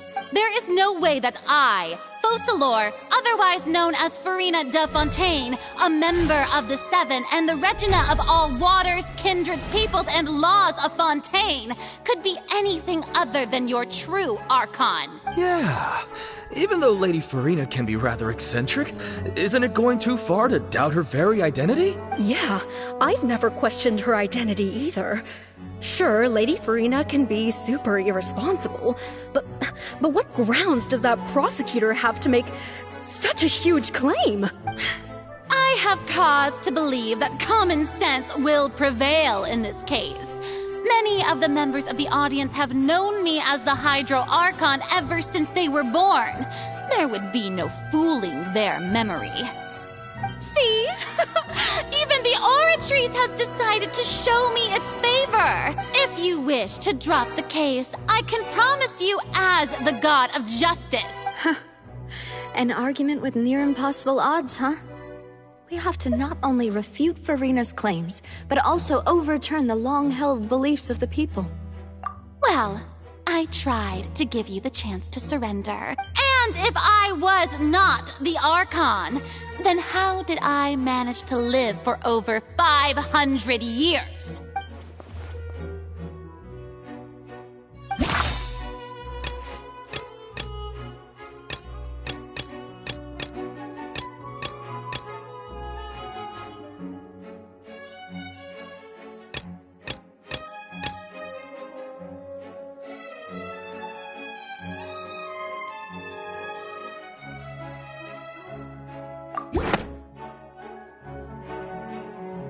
First of all, you may be a member of another long-lived race, which would allow you to naturally possess an extended lifespan.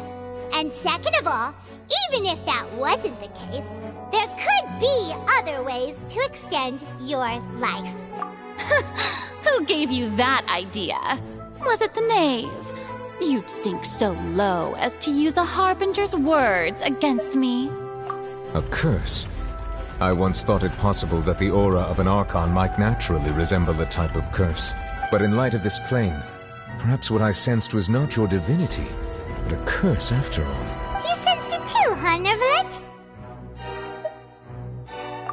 Lady Farina is actually a human? Well, it is true that it's extremely difficult to tell humans and gods apart just by looking at them. It's not impossible.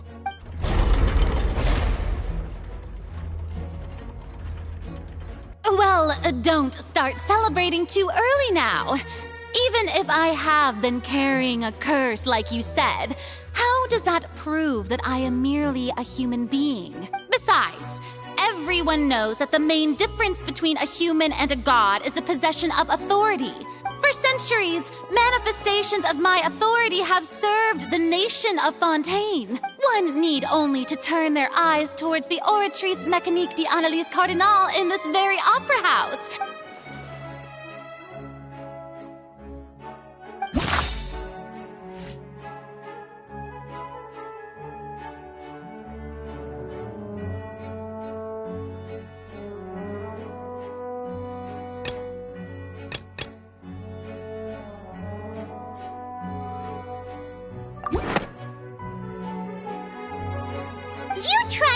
referenced the Oratrice. But weren't you as confused as all the rest of us when the Oratrice declared Child to be guilty without any proof? Otherwise, you should have come up with a good explanation for that by now. Didn't I make myself clear at the time? The decisions of the gods are naturally difficult for humans to comprehend. Lady Farina, I believe a reminder of your current circumstances is in order. While the court is in session, the principles of justice and the law must come before all else. While you are an archon, you are also first and foremost the defendant in this trial. You will prove yourself unable to defend against the prosecution's charges if you continue to withhold vital information against the rules of the court. I never thought you'd use that kind of rhetoric against me. That was no trick of rhetoric, Lady Farina. I've merely reiterated the rules of the court. So, you neither knew why Child was declared guilty, nor did you understand the structure and operations of the Oratrice. Instead of having been created by you, the manifestations of authority you mentioned have been made by the real Hydro Archon, haven't they? The real Hydro Archon? Well, now you're really losing me. It is true that I did not know why the Oratrice gave out a guilty verdict that day. But the Oratrice handed out that verdict unilaterally. You can't argue that just because a divine creation is flawed, that the god behind it must also be no god at all. She's still throwing out all kinds of excuses. Seems like she's confident that we won't be able to... My power as an Archon. There are many ordinary citizens in the audience. How can I just carelessly demonstrate the formidable power of an Archon? If that poses a concern, I'm prepared to extend my protection to the audience. You don't need to go that far. Aren't you the Hydro Archon? Or is it that you can't even wield the power of Hydro, much less the authority of a god? Indemnitium! Yes! It's all because of Indemnitium! All Archons derive their power from the faith of the people, and I've converted the people's faith in justice into Indemnitium. Thus did I give up all of my divine power to provide everyone with energy for their daily lives. Isn't that a huge stretch? Yeah, no matter how generous an Archon can be, how could they give up all their power? Can a god with no power even still be called a god? It seems like nobody's buying Farina's excuse. Hey, come now, everyone. Please don't stare at me as if I was a liar. I'm still the same Farina you knew, right? The one that you loved. Shouldn't you want to believe in me? Please? You've got to believe me. If what the prosecutor said is true, she really has committed a grave offense. Did she deceive all of us? And all of our parents and grandparents too? And all of our ancestors? Ever since they were born? Enough! That's enough. Tell me then, if I'm not the real Hydro Archon, then who is? If you have no evidence of another Hydro Archon's existence. Wow, she came up with yet another argument.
doesn't sound right.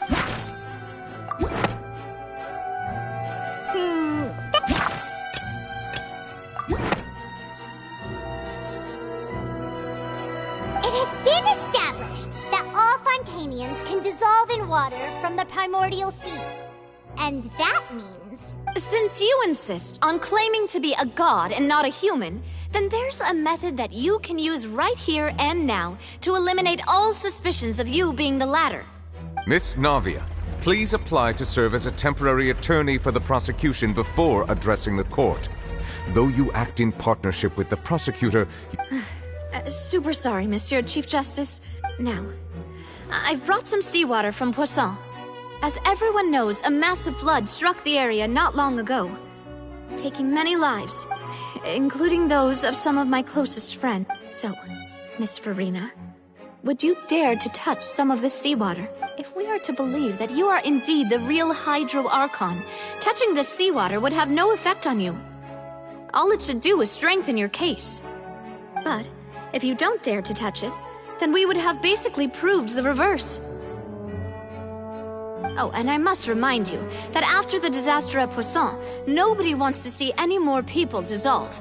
I do hope you'll act prudently and choose the simpler path of admitting guilt. Navia from the Spina di Rosula. The Spina has governed Poisson for many years. I guess her suggestion is valid. If Lady Farina is indeed just a human, she's probably Fontainian like all the rest of us.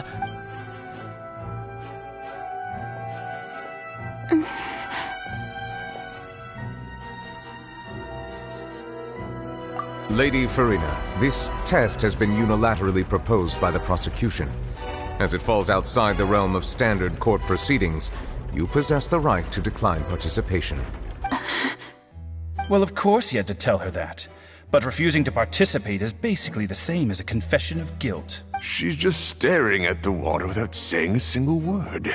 What's going on? Is she really planning to... Due to the inherent risk of the test, Lady Farina. What? Hey!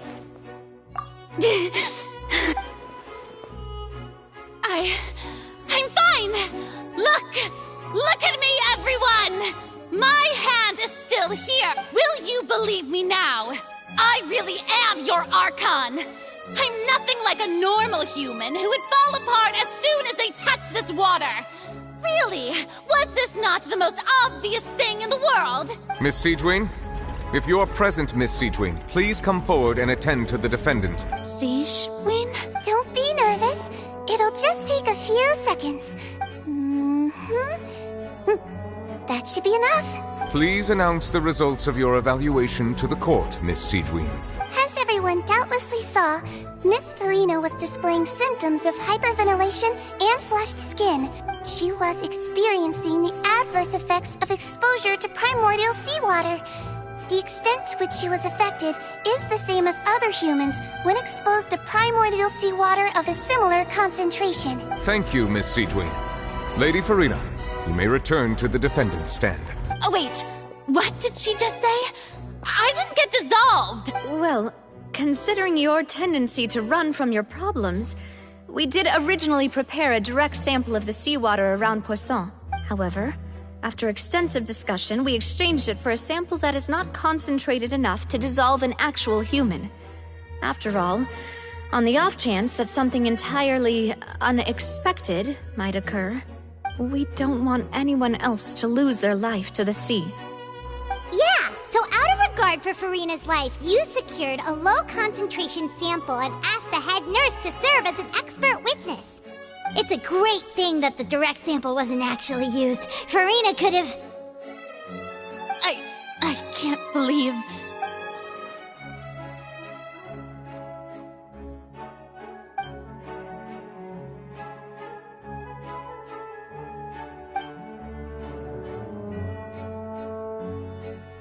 Listen to me, everyone! Please don't give me such cold and disdainful looks! What happened just now didn't prove a single thing! Think about it! How can you conclusively prove that an Archon can't also be affected by the primordial seawater? Also, if I was really just a human, why would I dare to just put my hand in that kind of water?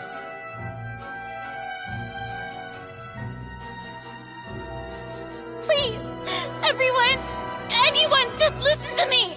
I swear, I really am your archon!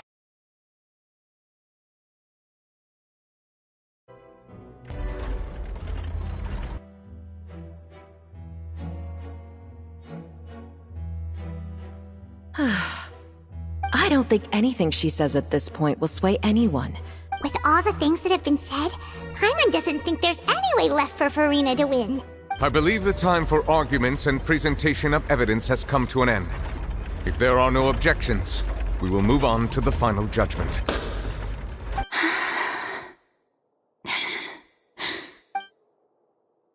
I don't think anything she says at this point will sway anyone who's too stacked against her now.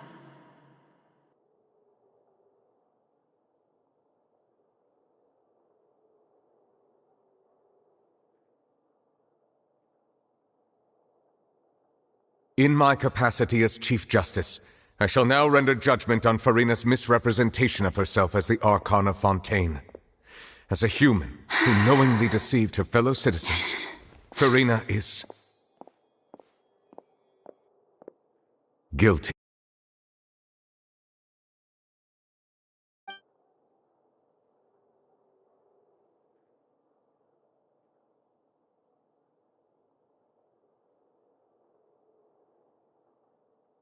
We shall now turn to the Oratrice Mécanique d'Analyse Cardinale to render the final verdict on the charges.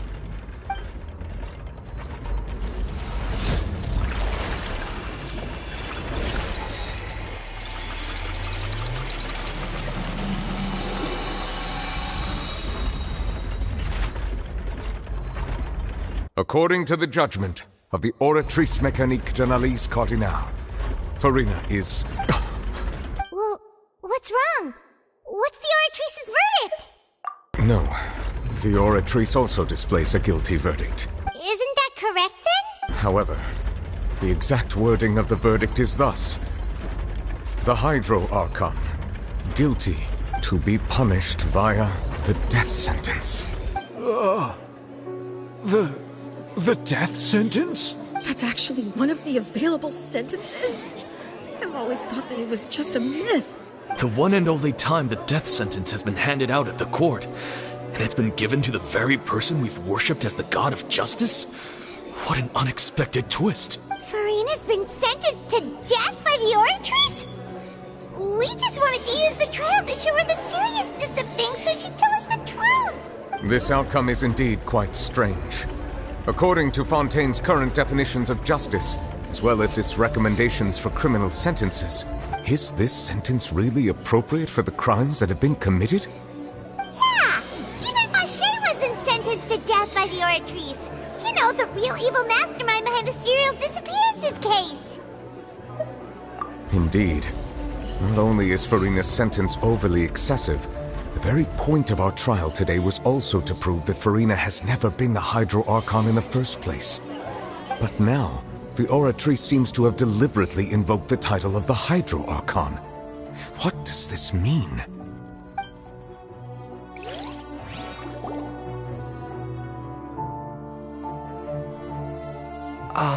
Excuse me, if I may interrupt. Is the trial still going? Fremine! Oh, you finally made it. I assume this means you've completed your mission? Mm-hmm. Any mission Father assigns to me will always be top priority. Is that the first prophecy slate? Huh. So the knave privately arranged for Fremine to try and find the missing slate. I looked everywhere and finally found it at the bottom of the sea. But has the trial already concluded? Then doesn't that mean I've come to... Thank you for your hard work, Mr. Fremine. Please allow me to review the record left on the slate. Traveler, I believe that you have already seen the other existing slates, and would like you to come here and confirm their contents. Huh? So what do you see? What is...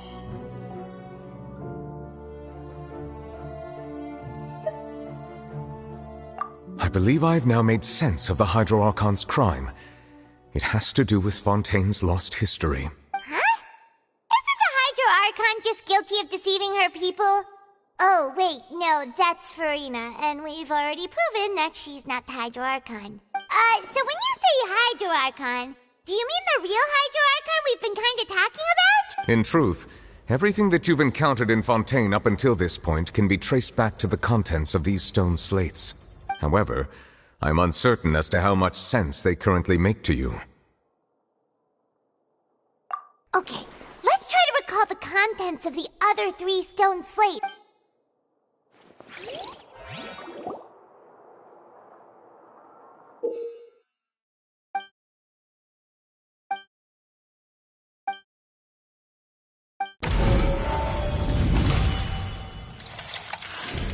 The first stone slate describes what you just said.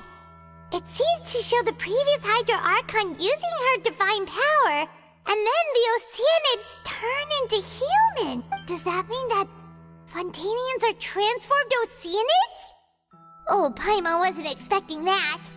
But if Oceanids can turn into humans, then perhaps this process can be reversed as well. The second stone slate shows Celestia floating in the sky, and the Hydro Archon and her people worshipping it together. But the heavens still brought judgment down upon them. This must be the point when the Hydro Archon and the Fontainians were branded with their original sin. Does this mean that the original sin and the Hydro Archon sin are the same thing? The third slate shows the Hydro Archon sinking into the sea surrounded by many people. That reminds Paimon, didn't we also watch that happen to someone else? Well, the fourth slate is the prophecy the Fontainians have been talking about. People dissolving into the sea, the Hydro Archon crying on her throne, and so on. We didn't believe that such a crazy disaster could happen at first, did we? But after that incident, it was just a question of when and not if.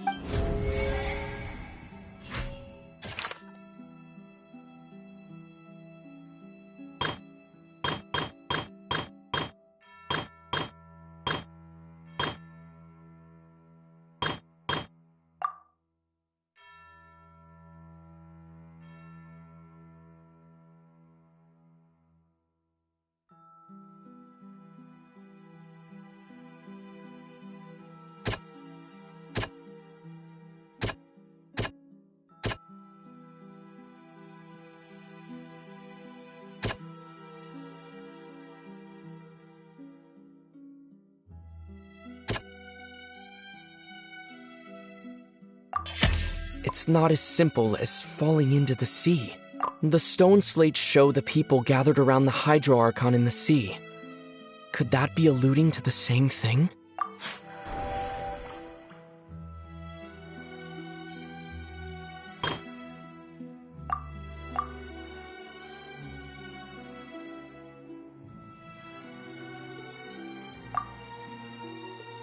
That doesn't sound quite...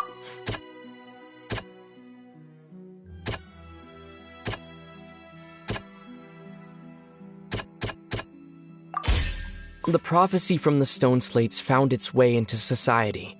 The fortress of Meropide was nearly flooded with primordial seawater. If we hadn't dealt with it in time, things could have gone very badly.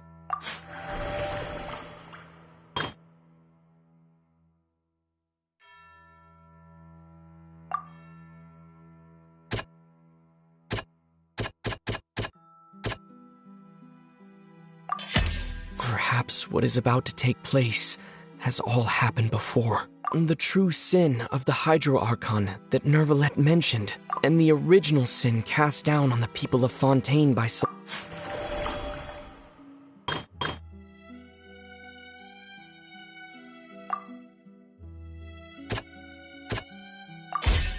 We know from the case of the serial disappearances of young women that Fontainians can be dissolved in primordial seawater. This might be the reason that Fontainians can dissolve. They'll dissolve into the primordial sea but won't cease to exist. Their essence will flow in the seawater, converge, and take the form of an Oceanid. The Hydro Archon was sentenced to death in court, shocking everyone present. Perhaps this means that her sin was...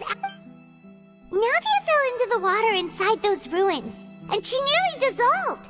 She was surrounded by the people of Poisson in a... The eruption of the primordial sea at the fortress of Meripede was the surest sign that the prophecy was about to come to pass no matter what. The prophecy's contents can all be verified by recent events.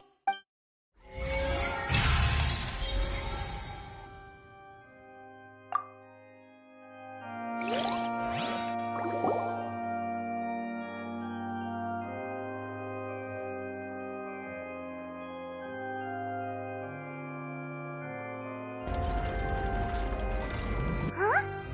Oh, Paimon gets it now! So that's how you can make sense of it! But then it feels like we're going to have to share some truly shocking revelations. Let's hear them. Incredible. Linny, did you hear that? We're not real humans. All Fontainians were originally created by the late previous Hydro Archon, with Oceanids as their basis. The evidence for that can be found in how only Fontainians could dissolve in primordial seawater, and how all the girls Vacher dissolved were also turned into Oceanids. Oh, and according to Navia, when she was about to get dissolved, she also saw everyone gathered around for a trial, all of them in the shape of Oceanids. Indeed. Yeah, and it follows from the content of the first slate that she probably angered Celestia by creating humans without prior permission. That could also explain why the Oratrice judged the Hydro Archon to be guilty. It's to account for that ancient sin. The Hydro Archon's true sin was creating us? And yet, after many hundreds of years, the Hydro Archon's creations have turned around to try to judge the Archon within the Opera Epiclese. The twists of history are often the most unexpected of all. Yeah, isn't the image here just like when Navia fell into the sea? So wouldn't it be trying to show the image of the Hydro Archon also falling into the sea once the prophecy has been fulfilled in the fourth slate? In the end, the people will all be dissolved into the waters, and only the Hydro Archon will remain weeping on her throne. Only then will the sins of the people of Fontaine be washed away. Did Paimon get all that right? You've made some keen deductions. I must say, given how much you still don't know, it is impressive that you've already managed to connect so many pieces of the truth. However, while you were able to decode all the information on the slates, they've also been etched with an additional layer of hidden information. When we were at the ruins, I tried to decipher the hidden information recorded in the slates. Now that the slate collection is complete, I shall make another attempt to decipher the narrative recorded within.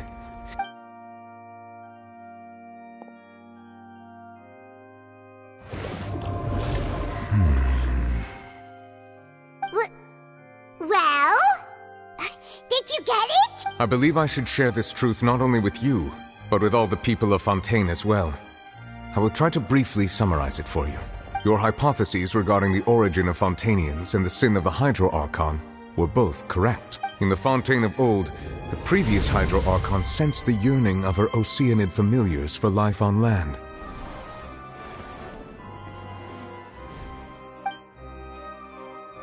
The Oceanids were enamored with the beauty and romanticism of human beings, and wishing to have those experiences for themselves, expressed to the Hydro Archon their desire to become of a similar kind.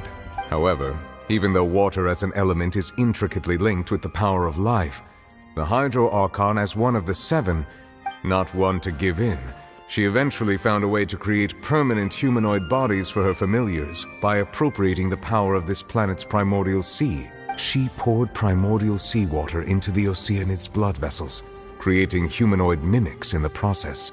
But if Fontainians were to ever come into direct contact with water from the primordial sea, the power within their bodies would escape these artificial restraints and return to the sea. As a result, their forms would collapse, and they would be reverted to their original forms as Oceanids. Of course, the Hydro Archon never received permission from the heavenly principles to create a new human race, and thus, The Hydro Archon and all of her creations came to shoulder the original sin of appropriating the power of the primordial sea. That is the true history of how the people of Fontaine first came into being. So we were all Oceanids before we turned into human beings? That's way too much information for me. I think I'm just going to pretend that I never heard a single thing. Wait, but if that's the truth, we can't let the Hydro Archon be sentenced to death.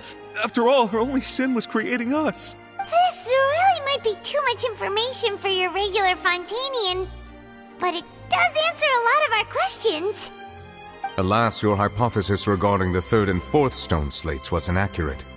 The slates' respective positions are, in fact, correct. A key point of the visual on the third slate is how all the individuals depicted in the water are humans rather than Oceanids. They have not been dissolved, which implies that the water depicted in this slate is not water from the primordial sea. The nation of Fontaine is the nation of Hydro, as well as the nation of trials and justice.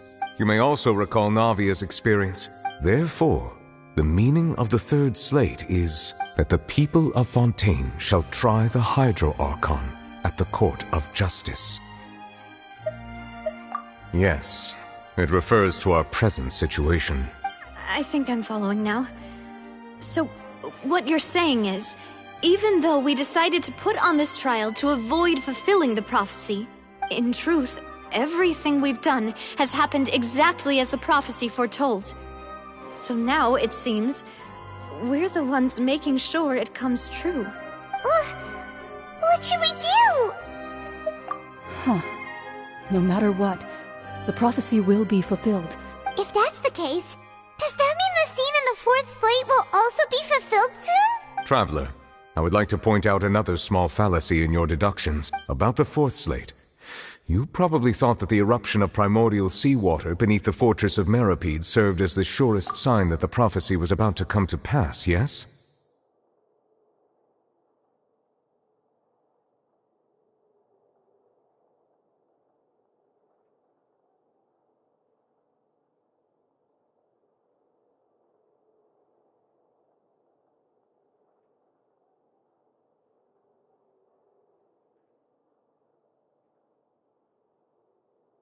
However, I believe that rather than being a sure sign, that eruption could in fact only be a small warning of something far worse to come.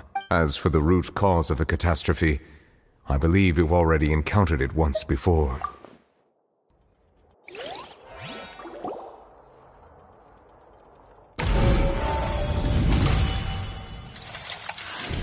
This eruption was just a small warning of the things to come.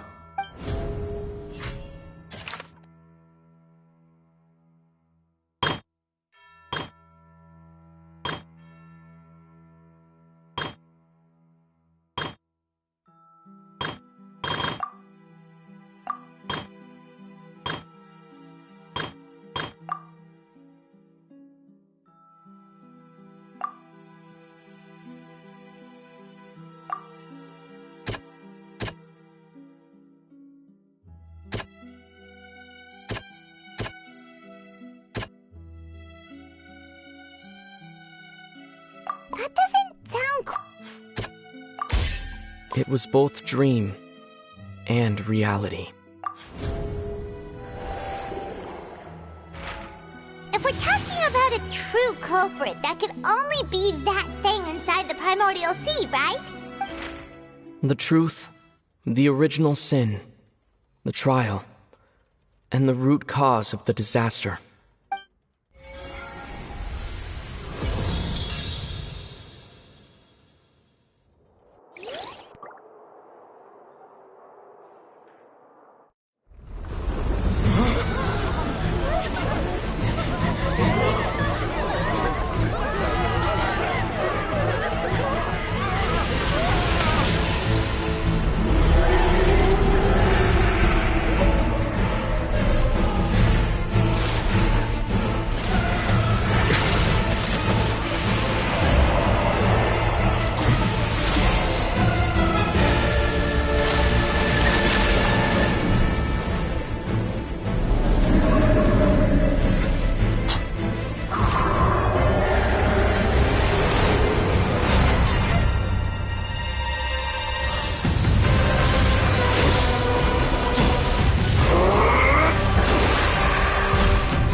So we've met it at last.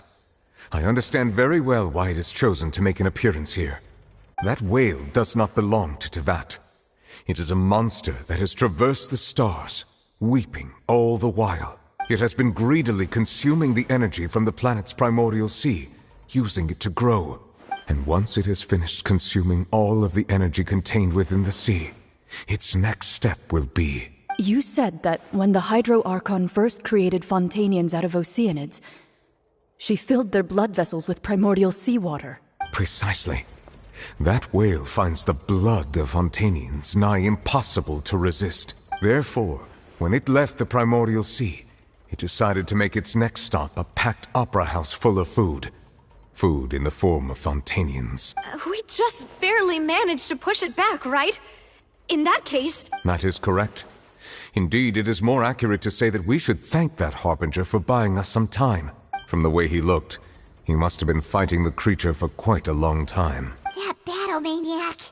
We've always known that he had a special connection with that whale, but we definitely didn't expect it to help us out like this.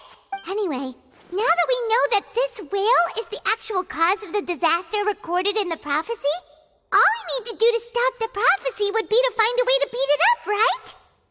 It is too late. It had already absorbed too much of the primordial sea's energy before we could notice it. Even if the entirety of Tevat were to be destroyed, it could still survive and swim off towards some other world. That's not something I will accept. We've already done everything we can, and we even found the true culprit. We've come so far. You can't just tell me that the last hurdle is some impossible foe. That's just not fair. Indeed, that's not how a grand performance should end. I'll fight it to the end, no matter what.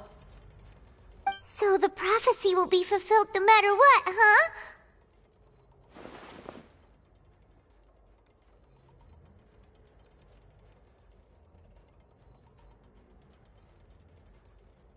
The prophecy.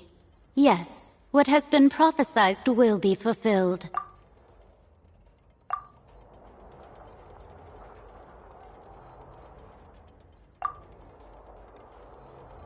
Just as prophecies are usually only the future, ultimately, fate shall serve as your only guide, no matter what will happen in Tevat's future.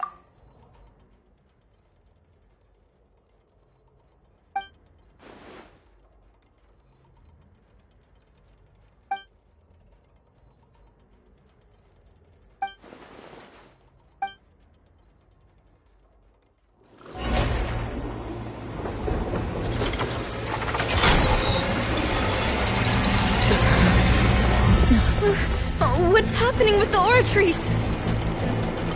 I believe it is preparing to carry out the death sentence.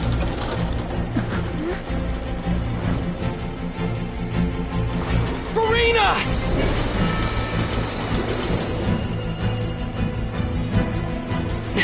No, I still need answers.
You... Sorry. That shocked expression on your face is just too amusing. You are not Furina. Ah, the sweet sound of bewilderment. Marvelous. Fusolo. Why did you deceive us? Oh, that wasn't my goal, of course. Goodness, no. But I had to fool everyone else too, if I was to stand any chance of deceiving the heavenly principles. Deceiving the heavenly principles? It's all because of that pernicious prophecy. Dreadful, wasn't it? Everyone doomed to dissolve. Fontaine condemned to be flooded. One was not amused. In fact, one was positively bemused when that problem was thrust upon me by my dearest predecessor. She knew full well that the prophecy would surely come to pass. And as one of the seven, she also knew full well that one defies the heavenly principles at one's peril. So yes, as you have no doubt surmised, it was a rather impossible situation that I found myself in. I spent a terribly long time mulling it over, alone on the ocean floor.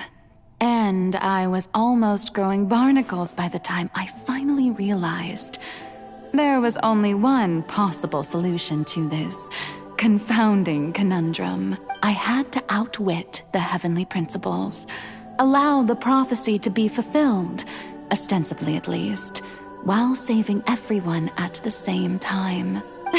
I'm a genius, I know. I can only assume that's why Egeria chose me as her successor. Although, looking back now, it was hardly the inheritance one dreams of. Between the task of saving the nation, the quotidian duties of the Hydro Archon, and not to mention the original sin of creating a new race of humans, I dare say she left me quite a colossal mess to clean up. But one can only play the hand one is dealt.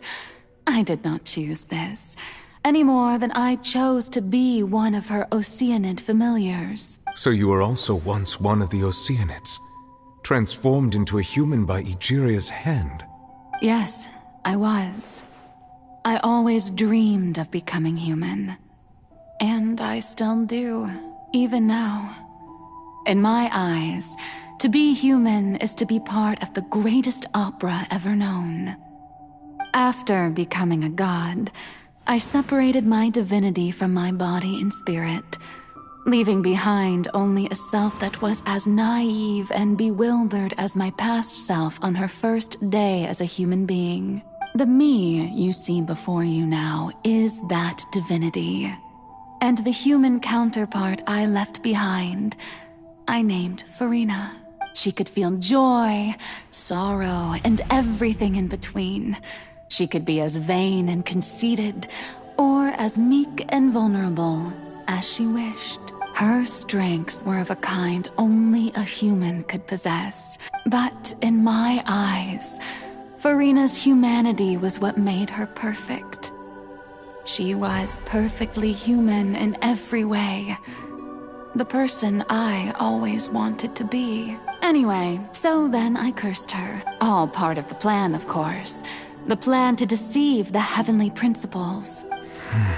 Do you still remember the final scene of the prophecy?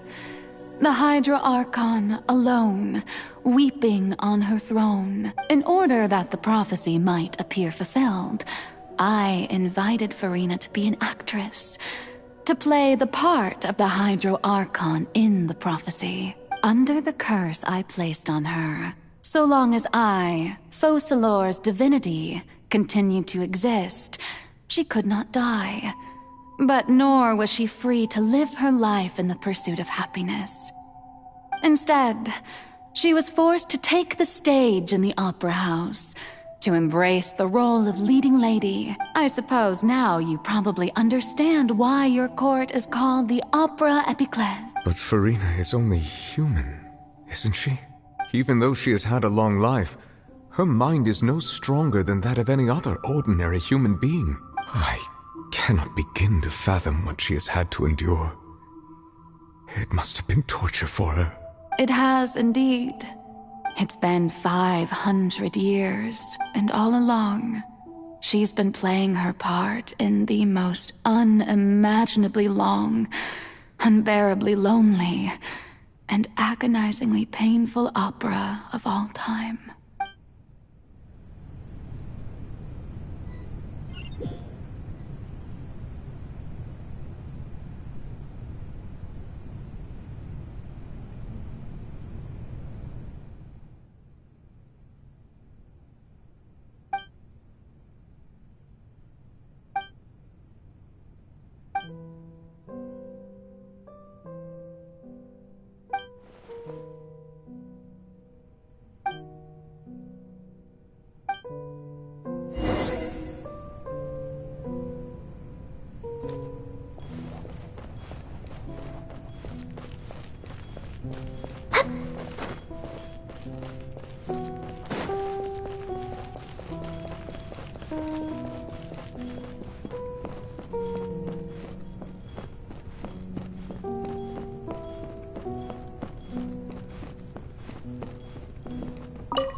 Oh? Who permitted you to come onto this stage? Now, I understand your admiration for my august self, but all right, it is not my intent to reprimand you. There is no need to state your name. Just be off with you. Do not distract me from my performance. Oh, do not jest. Can you not feel it? I am Focalor. The eyes of countless Fontainians are upon me. I must, at all times, display the utmost elegance and nobility.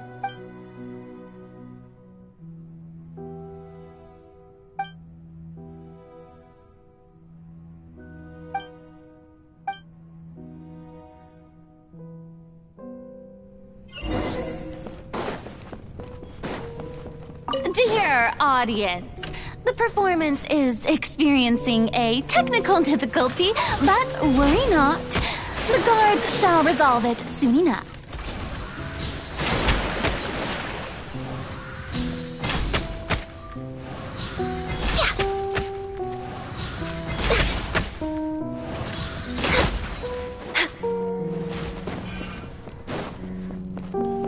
Hey, what gives?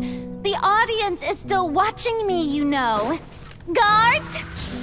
Wait, where are the guards? Guards!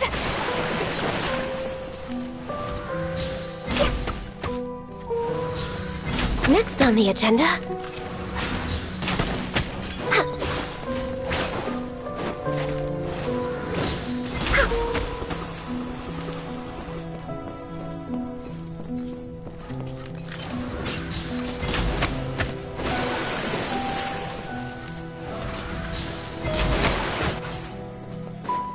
Next on the agenda...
Farina. Huh? Who's that? Who's calling me?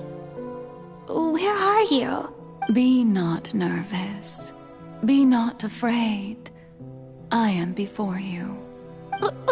Wait a moment. You're near me? How can this be? Mirror you, huh? You know what? That's not bad.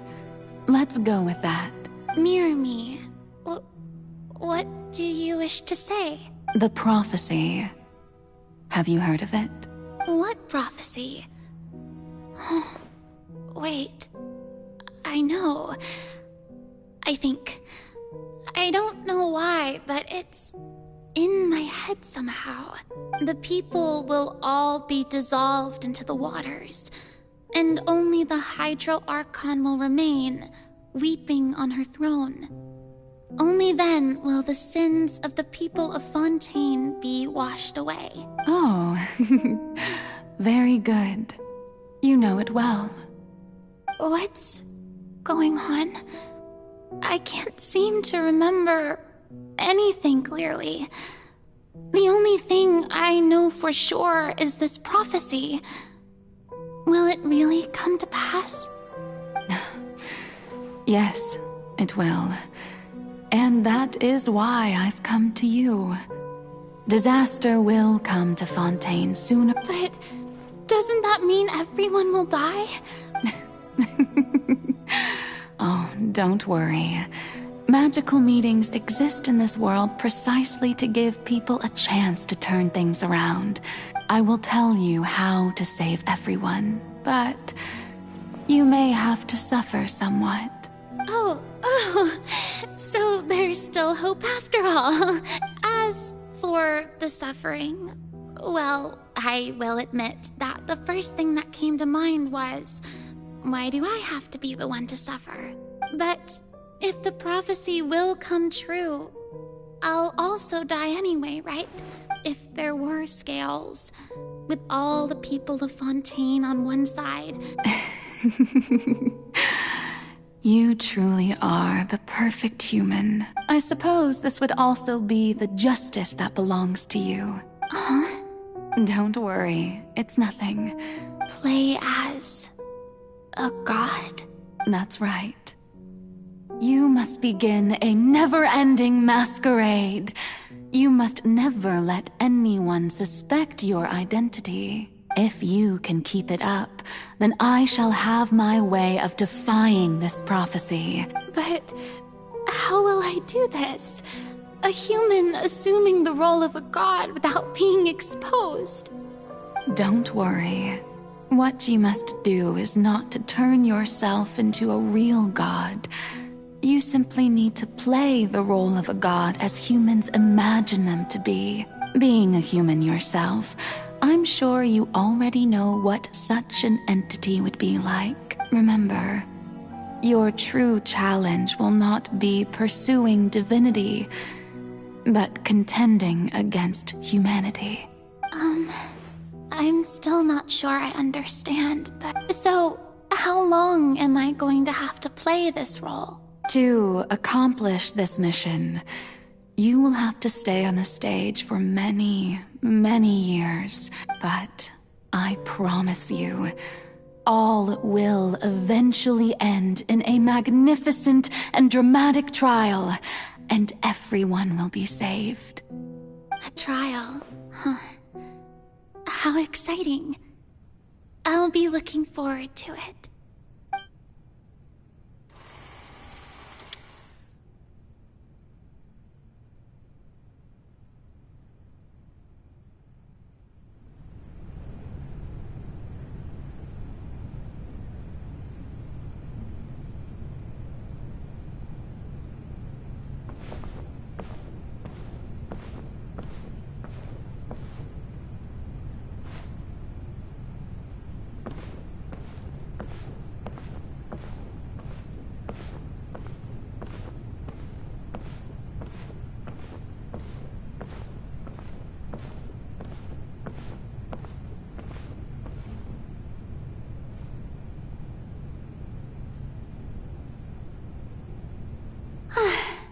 The Maison Cardinalise has announced my accession, but this is my first time facing the people. What should I say to most appear like a god? Ladies and gentlemen, good evening, and welcome to the Opera Epiclese. I'm sure you've all heard about how I have taken on the role of Hydro Archon. Indeed, I am Verena de Fontaine, your new Archon. In truth, I know little about becoming a nation's new god, but it will be my honor to guide you all. As the god Focalor, the god of justice, I shall do all within my power to lead you into an age of fairness and justice. Once again, thank you all for coming. If you should have any questions or suggestions, please send them to the Maison Cardinalise. The future of Fontaine will require us to work together, after all. This should do it. I thought I might stammer, but thankfully, I was able to convey my thoughts just fine. Okay, and next. That's the new Hydro Archon. Is this some kind of joke by the Maison? I would have thought that a being that surpasses humanity would be a bit more assertive. Hey, did you hear that? She even told us to send her suggestions there at the end. Shouldn't gods be all-powerful? She's being so modest. What's the difference between her and an ordinary person, then? If you ask me, Perhaps the succession didn't actually happen. She might just be a maison-backed puppet. Wait, what's going on? Why is everyone suspecting me of being a fake? Oh, this is bad. If I get exposed here, there'll be no saving the people from the prophecy, right? Myrmi said that I just need to play the role of a god as humans imagine them to be. Calm down, Farina. Think. What do the people want? How would they imagine a god to speak and act? Assertive, with a strong sense of presence. One who can dispel all doubt. That is the character I'm fated to play.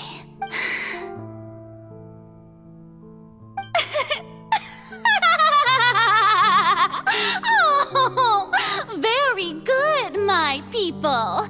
Only ones such as you are deserving of my rule. Now, I was wondering if some weak puppet were to one day come onto the stage and claim ownership of this opera house, would the children of Fontaine follow them? Well, it seems that you would all see right through them. Having passed my test, you are qualified to witness wondrous trials alongside my august self, here in this opera house. You may consider my previous act a door gift of sorts. I thought it was a debut that suited the atmosphere. Now then, let us be reintroduced. Ah, so that was just a performance.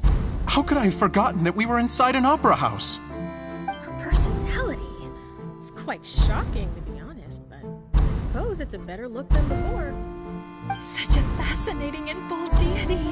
How wonderful! Our future may yet be bright after all. It seems I've turned them around. Best follow this flow and restart my accession speech.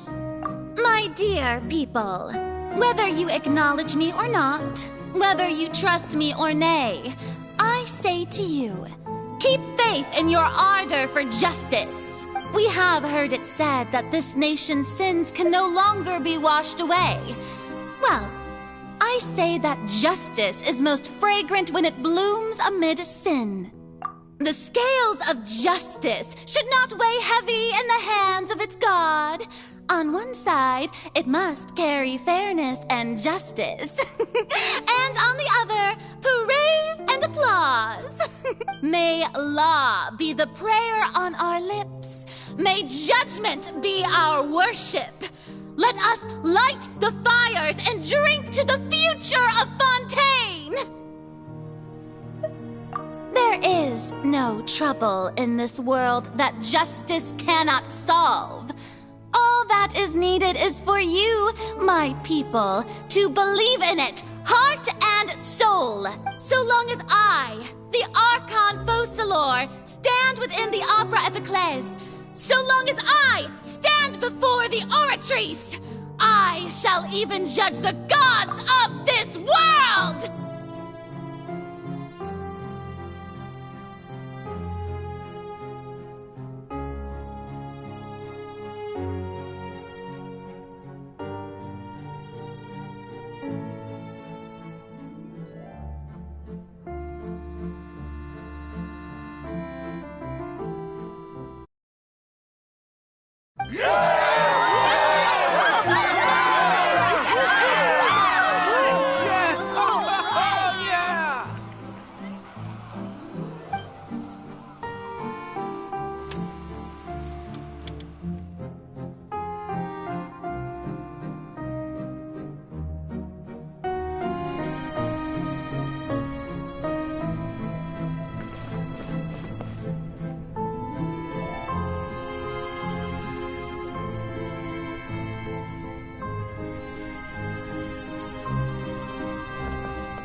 Lady Farina, here are today's case reports, as well as a summary of the follow-up for your perusal. Come now, was I not just at the Opera House in person? Leave these kinds of things to Neuvillette. Besides, None of these trials were the one that I'm looking forward to the most. If I may be so impertinent, what kind of trial are you truly looking forward to? A magnificent, dramatic, and wondrous trial. A trial to end all things. How could you hope to understand? That's true. I fear I lack the ability to grasp your divine thought, Lady Archon. No need for fright, and do not take what I said before too seriously. Go now, do your duties. The trial I await. It will come one day.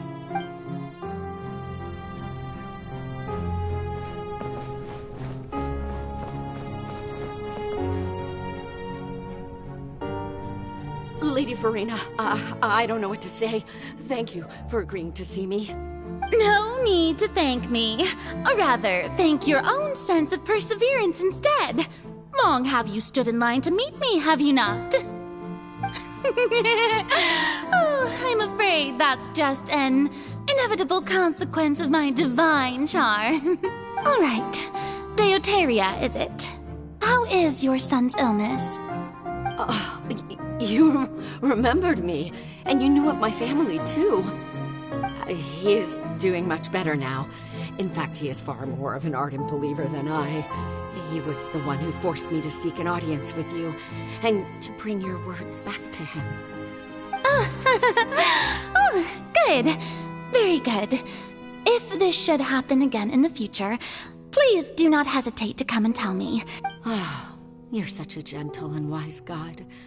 Thank you once again, on behalf of my son.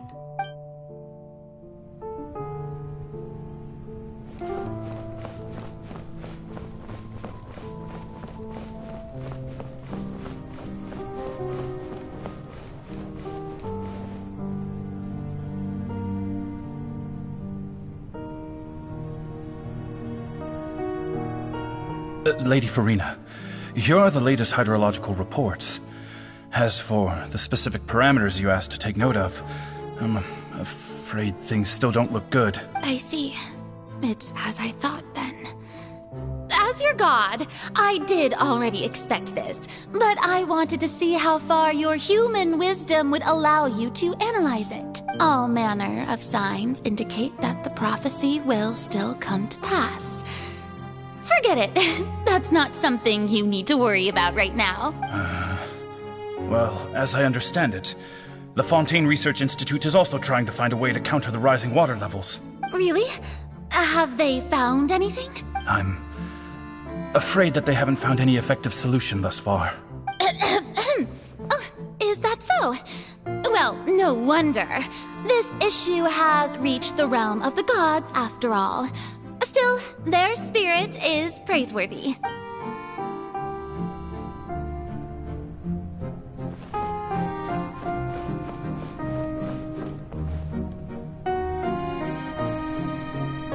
The day is finally over. I haven't had a moment to breathe this whole time, but it's good to see that everything's getting on track. There are no longer any voices of suspicion. Maybe this is fine. I just need to keep going, and everyone will be saved. All right, Farina, don't think too hard about this. You need rest. Tomorrow's a new day.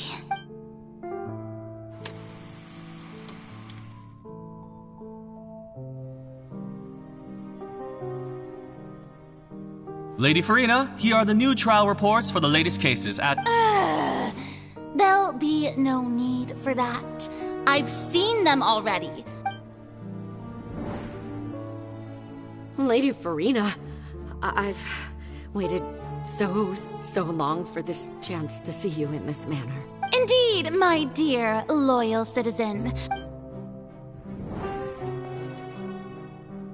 Lady Farina, we're detecting significant hydrological anomalies near Poisson. Understood. Keep monitoring. Keep me informed should anything come up at the Institute.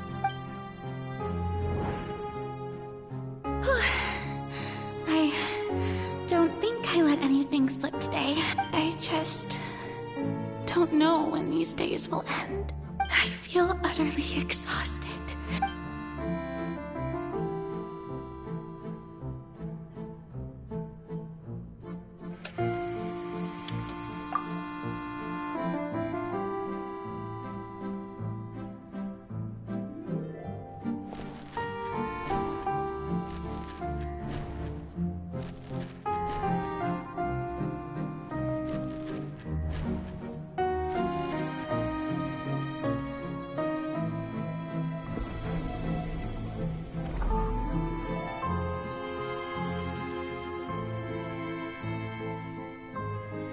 Lady Farina, it's like a dream being able to speak with you up close like this.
I've heard that the first member of our family who was honored to receive an audience with you was Madame Deoteria, almost 20 generations ago.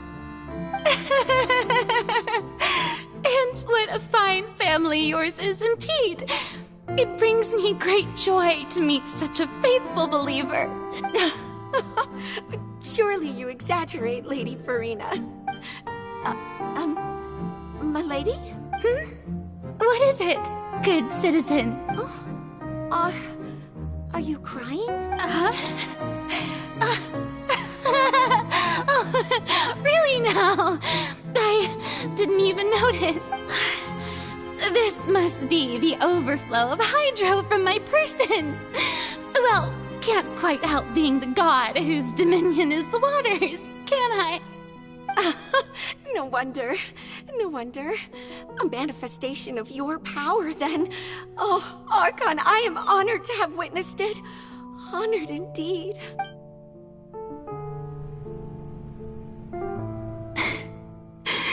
So interminable.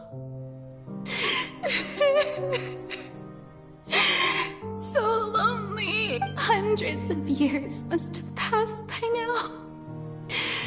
Perhaps the show must go on for hundreds more. I never imagined that it would hurt so much. Have I reached my limit? I want to tell someone, anyone, about this.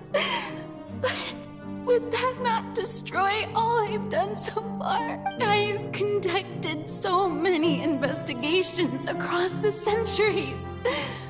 But there's not even a sliver of hope that we might break the prophecy. All I can do is keep heart.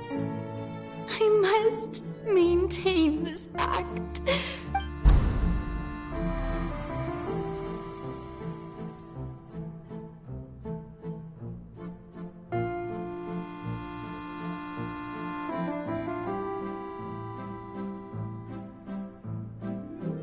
Farina, you don't have to shoulder this burden alone. Although I don't know what you might be keeping from everyone. Your people.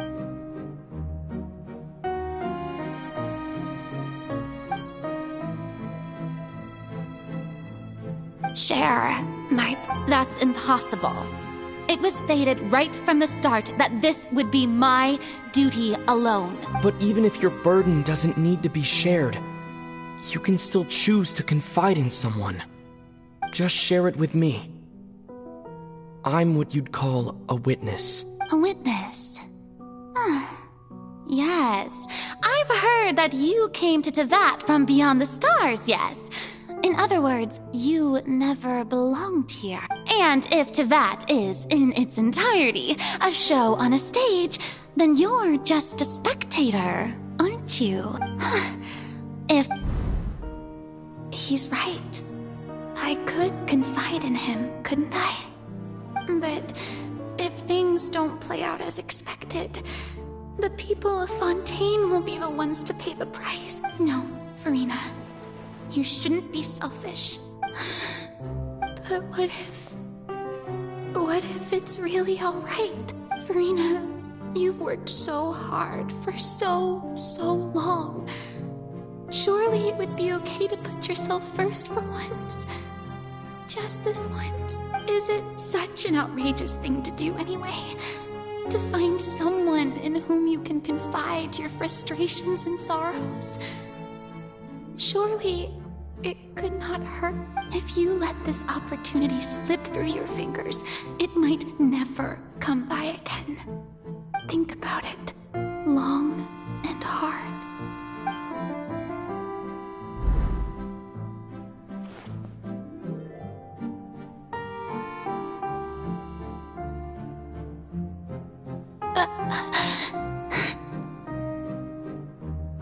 No, I have nothing to say. I am Farina, the Archon of Fontaine. Everything will surely get better. All you need to do, dear spectator, is to witness my performance until the curtains fall.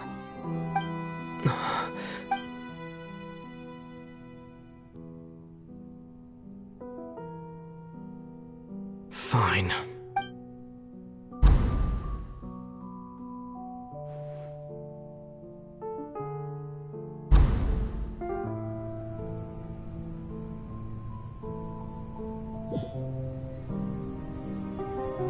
So even Farina doesn't know the truth? You've never once let her in on the full plan? Yes, it had to be done. To deceive the heavenly principles, you must first deceive yourself. She did very well. If she had let her resolve falter even once in these 5 centuries, Fontaine would have been doomed to the most tragic fate. It seems that trusting humanity was the right decision after all. I believe that I understand how your deception works, but that is only half the truth, is it not? How would you build on this foundation to save the people of Fontaine? That is the most important thing. Ah, good. Of course, the Iudex of Fontaine has pinpointed the crux of the issue. I'm sure you've long sensed that the Oratrice is no simple machine, yes? I've always suspected that it had its own consciousness. And Lenny did mention that he heard a human voice within the core chamber. It now seems that that person was you, hidden within the machine all along. Am I right? And then I became one with the Oratrice, taking Fontaine's gnosis with me. Yes, it would seem so, wouldn't it? Alas, your understanding of this device still lacks sufficient depth. In truth, it is no enactor of justice. It is, in fact, a device created to kill the god of justice. I beg your pardon? Oh, you have it. And to be more precise, not only will the Oratrice take down the god of justice, it will also take down the divine throne upon which she has been placed. I mean, did you think I would be the sort to enjoy peaceful repose while Farina suffered? My work over these last 500 years has been to constantly accumulate indemnitium within the Oratrice. But really, some have already discovered that only a small fraction of the energy generated by the device was ever used to provide power to Fontaine. The vast majority had to be, accumulated to enact this death sentence. It was all a part of your plan, then? Both the trial and the sentence? Indeed. This power, accrued over 5 centuries, could have sustained Fontainians for millennia had it only been used for that purpose. Almost all of it has now been stored within the Oratrice. But only power of this magnitude could hope to destroy the Hydro Archon's divine throne, shaking the rules established by Celestia and breaking through the institution that is the Seven.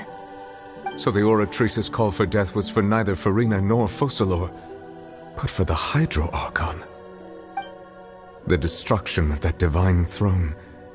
If I do not misunderstand your intent, you must be... returning what's rightfully yours to you, of course.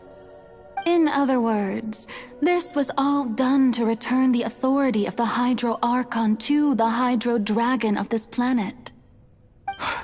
But...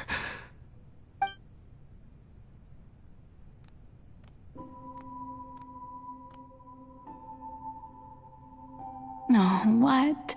Getting sad again, are we? The authority of the ancient dragons shall soon be yours once more, O Hydro Dragon Sovereign. And this is the face you make. all you've done throughout the years. I've never quite seen it that way, you know.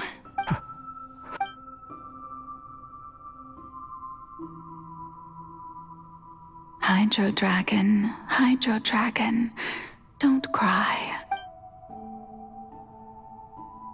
I must say, had it been within my rights, I would have loved to judge the heavenly principles themselves. Were they not guilty of essentially the same crime? Egeria stole the power of the primordial sea, and the heavenly principle stole the power you ancient dragons possessed. I, for my part, am the god of justice. And is it not just that your original powers should be returned to you? Speaking of justice, I have always believed that justice lies in the process of pursuing human existence itself. So, if the theft of the primordial sea's might was Fontaine's original sin, then, leaving matters of procedural right and wrong aside, the descent of the Fontainians as humans and their right to exist in this world would be Fontaine's original justice. In other words, existence was Egeria's justice, and to me, justice is the continuation of that existence. Defying the prophecy and ensuring that Fontaine's people shall live on, that should be the justice enthroned over all others. At this point, we, whether it be myself or all other Fontainians, have shouldered the burden of this sin for far too long. Iudex Nervillet, the highest judge in our land, when you regain your full power as an elemental sovereign, what verdict shall you pass upon us? So when I was invited to the court of Fontaine to serve as Iudex, at last, in the beginning, I was uninterested in human existence. But these 5 centuries of living alongside them have you are, things being as they are. Surely you know that I could never declare them to be guilty.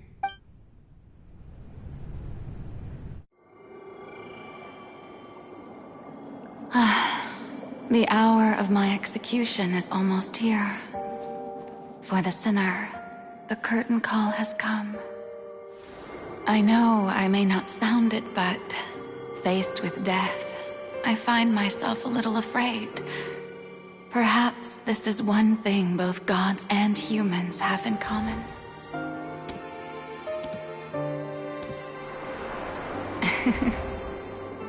Farewell, Nervillet. I hope you've enjoyed the part you played these 500 years.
Iudex Nervillet, hereby declare,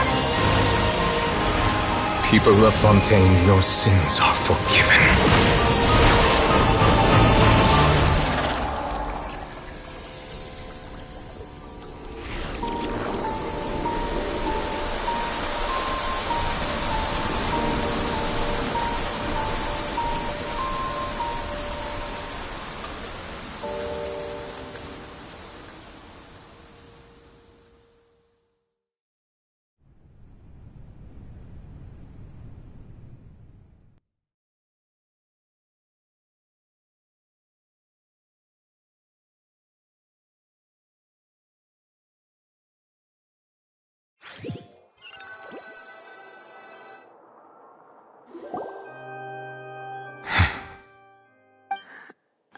What just happened? Has the death sentence been carried out? Was that bright light some sort of misdirection? But since we're all still alive and haven't been dissolved, I assume whatever happened was good for us. It's time to end this. We must mete out punishment to that beast. But didn't you say just a moment ago that it can't be defeated? I have gained the strength sufficient to deal with it. Through certain means, I now have the ability to separate the power of the Primordial Sea from that creature. We should seize the opportunity to pursue our quarry.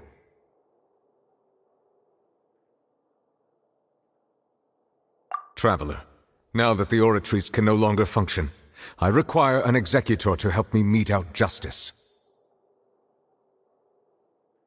The root of the calamities befalling Fontaine, the beast that enacts the prophecy. Its name is the all-devouring narwhal. Come with me, traveler. The hour of execution has come.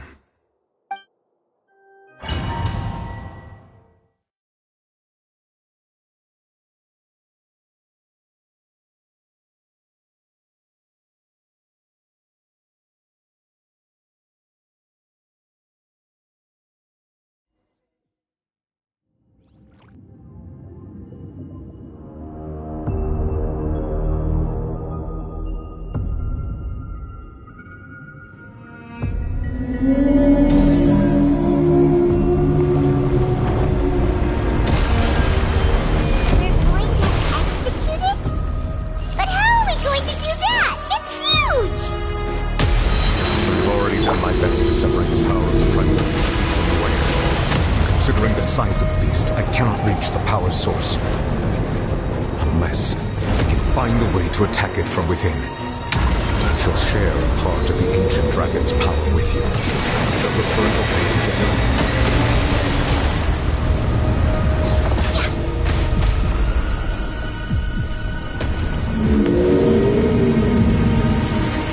I can feel its sorrow turning into hostility.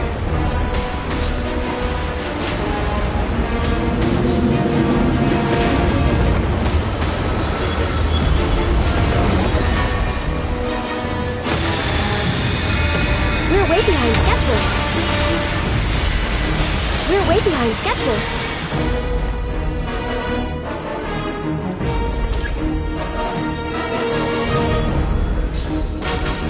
The all-devouring narwhal cannot resist its instinct to devour. Continue to trigger its hostility. Chance will present itself.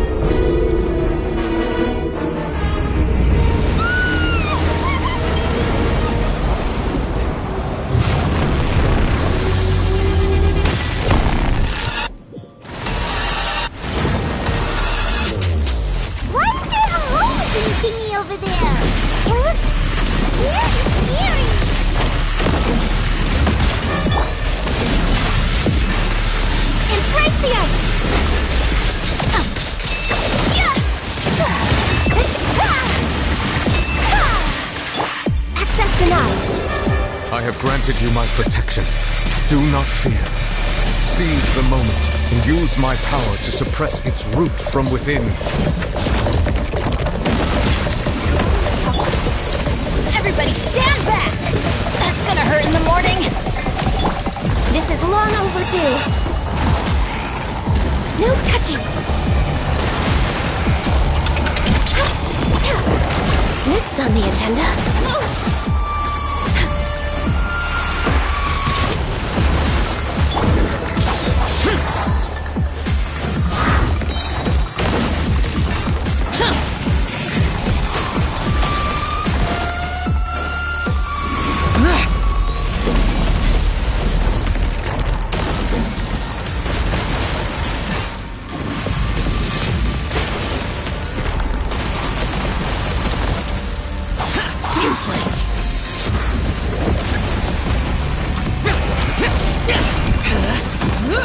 Teamwork is dreamwork!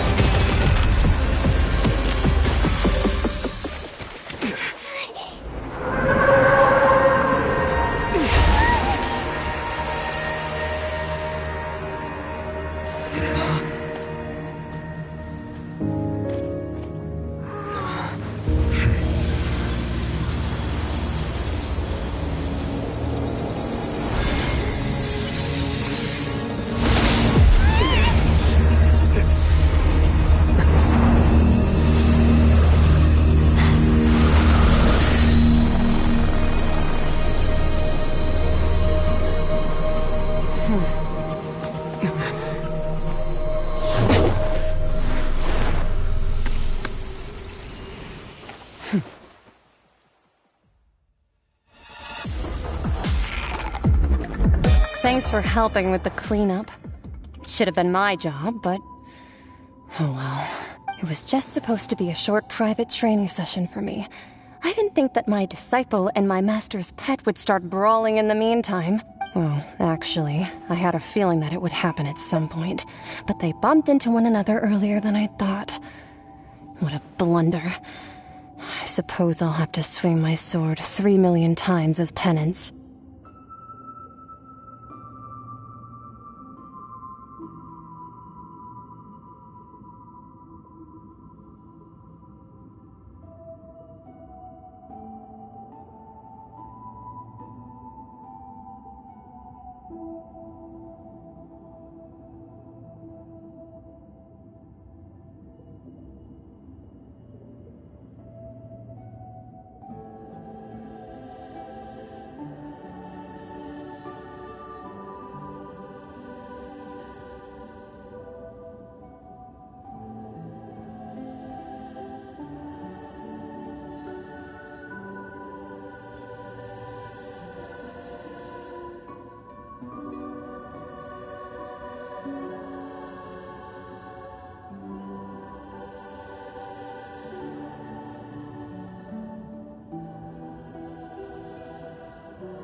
Power.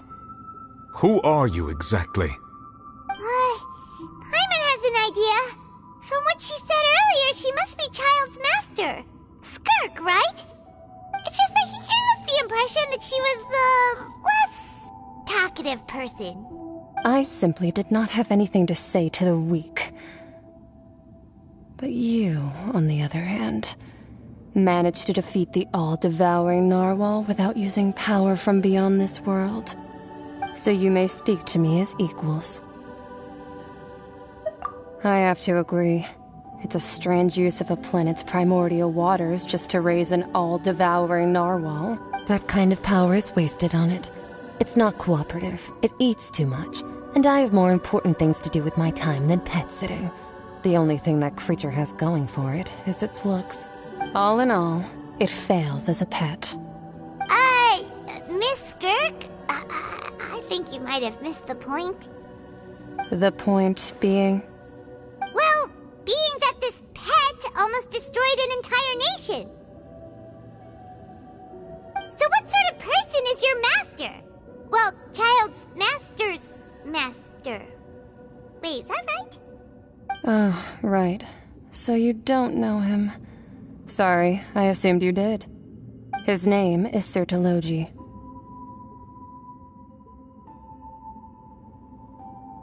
Huh?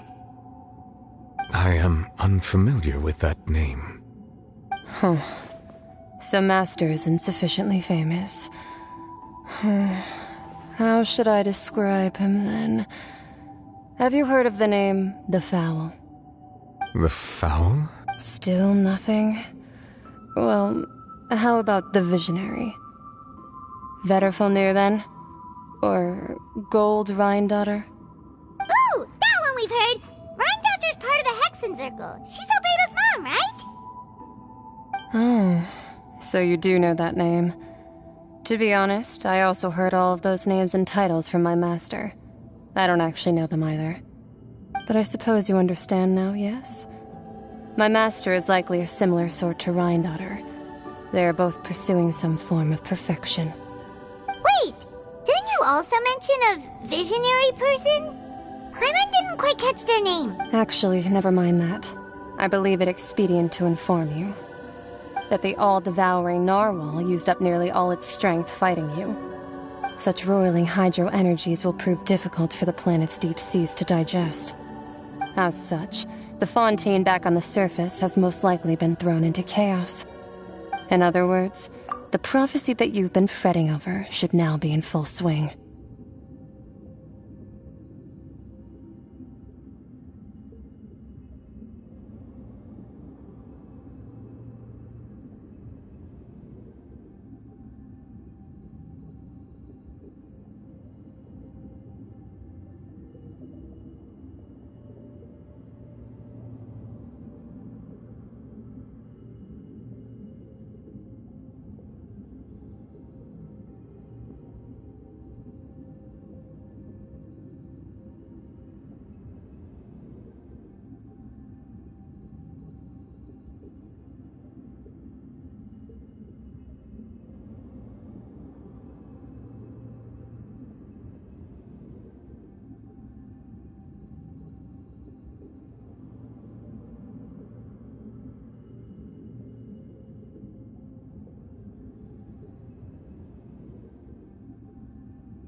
What?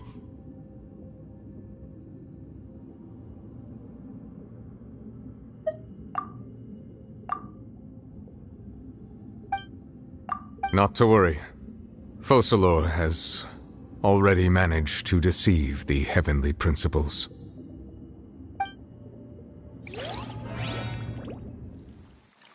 In the end, the people will all be dissolved into the waters, and only Farina will remain, weeping on her throne.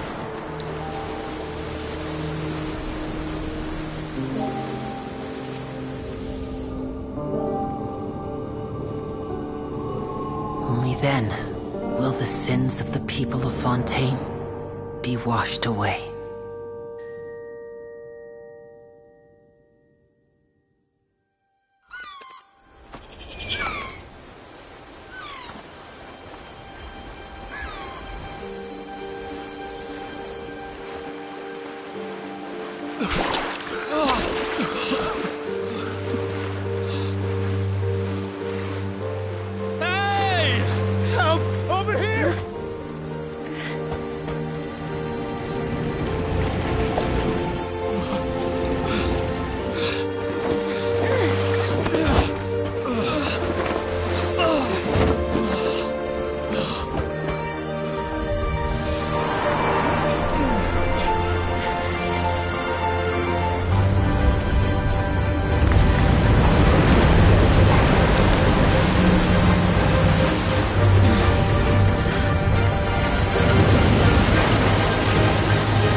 All hands, initiate emergency rescue!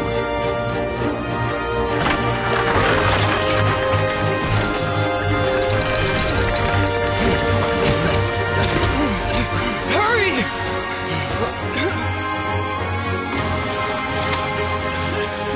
Hey, lend a hand!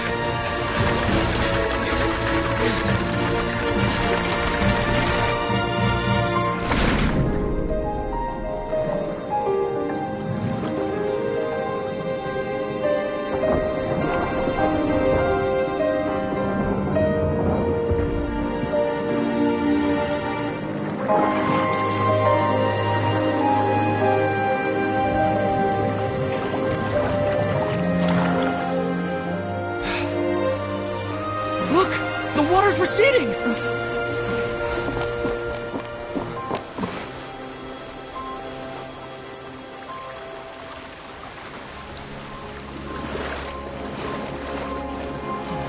It's a miracle! Water's receding. We didn't dissolve. The prophecy was wrong. The prophecy was wrong!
The soul renewed! The Spina di Rosula talks post-disaster rebuilding. I recently visited Poisson to meet with Miss Navia, spokesperson of the Spina di Rosula, and we spoke about Poisson's present and future. Old soil can still give birth to new bloom, Miss Navia stated. Hope is like seeing a small cookie when you're starving late at night. You just need a little of it. Skyship Winglet, lunar brain of the Fontaine Research Institute. The various disputes that have arisen on account of Mr. Edwin have suddenly become a shield over the Institute, with Jurier turning out to be a once overlooked hidden gem. People always call the first researcher mad, but few know what to call the second. And should that latter person achieve a miracle, they would find it all the harder to find a word with which to classify him and his team. Wow! Paimon barely recognizes the people in the reports. Are those really Jurier and Navia? They sound like real big shots. What do you think? Pretty enthralling, huh? The Steambird's idea was pretty simple. With the disaster just having passed, we would print a free edition packed to the margins with good news to calm people down.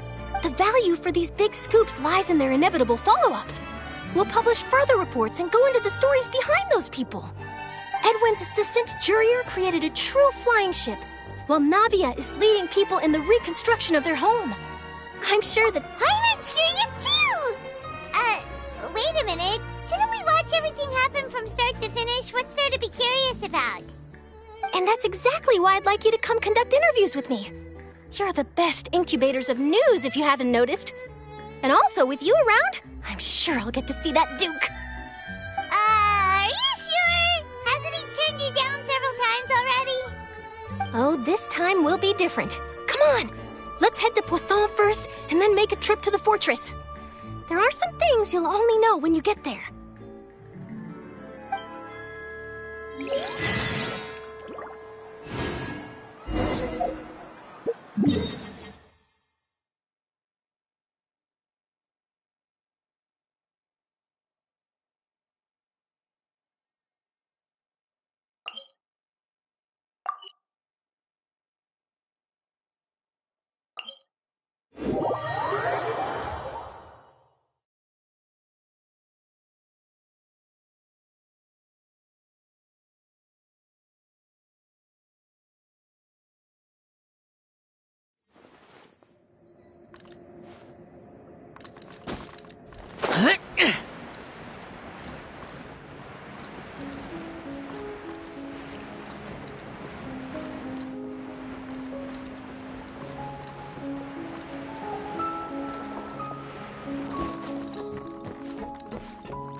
Oh, it's you.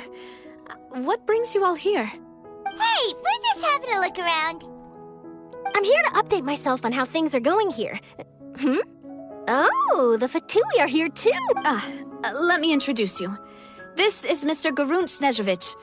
He represented the Knave in sending us a large amount of supplies, and is helping with our work.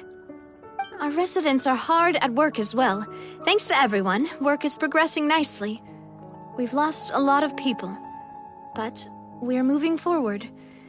That will have to be enough. Hello, Miss Charlotte. I'm a big fan of yours. I especially like that article you wrote last year about Fontaine's stray cats. But if you don't mind, could you not emphasize our role too much in your report? It's not charity we're doing here. We just happen to share the same interests as the Spina. I get where you're coming from. I'll keep it as simple as possible. Or would you be willing to feature as friendly neighbors? That would be fine. Thanks. Oh, you're back too. How are things? We finished laying down the construction materials. It'll be another hour before the workers are able to go over there. Huh? You're here too, Clarand?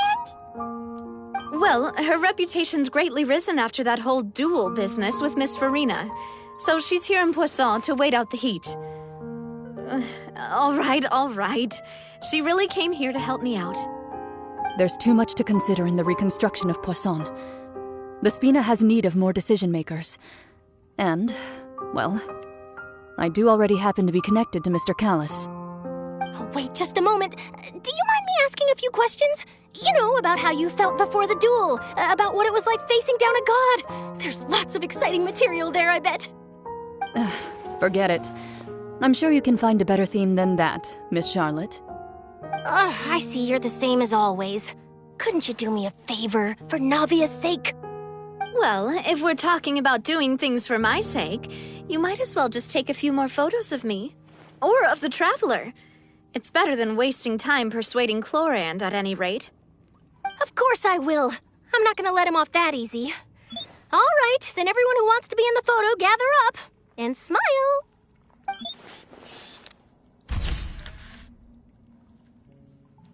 How did it go? Was it a good shot? Did Paimon look cute in it? Not bad. Your addition really helped the composition of the picture. All right, hang on a moment. Let me snap a few more shots.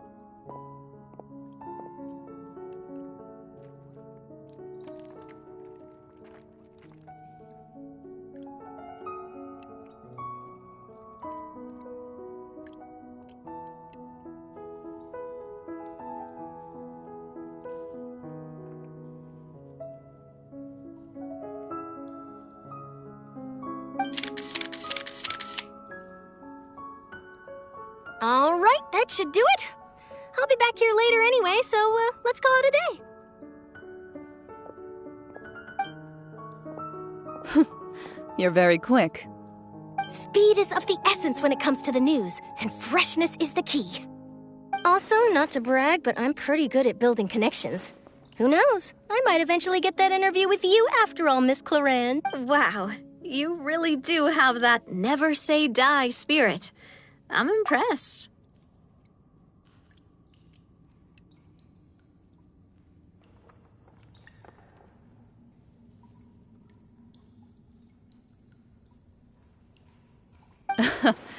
I'll hazard a guess that this is how you got that interview at the Fortress of Maripede. Whoa, you're well informed. Let me make a guess too.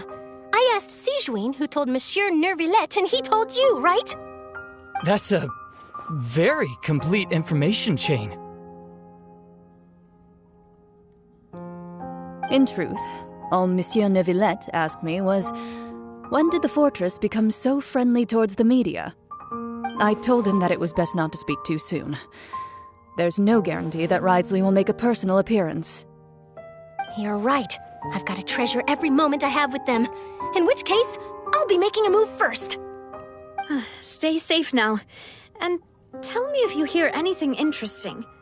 I'll treat you to afternoon tea in exchange.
Look at what I found.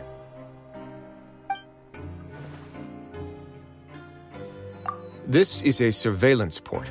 So even if Dugier's not there in person, he'll still always have eyes on the member. Indeed. It's easy to become and if any action you Dugier has already taken. Hey, come here! Have a look at this!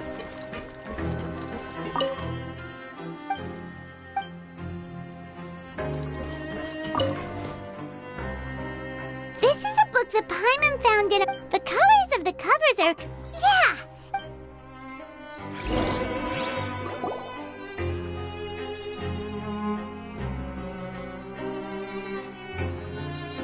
Your Grace! Your Grace! What's the matter? We couldn't find any society. The lime scale, the layer... We also investigated the members' residence. Oh. They're gone? That could only... Indeed.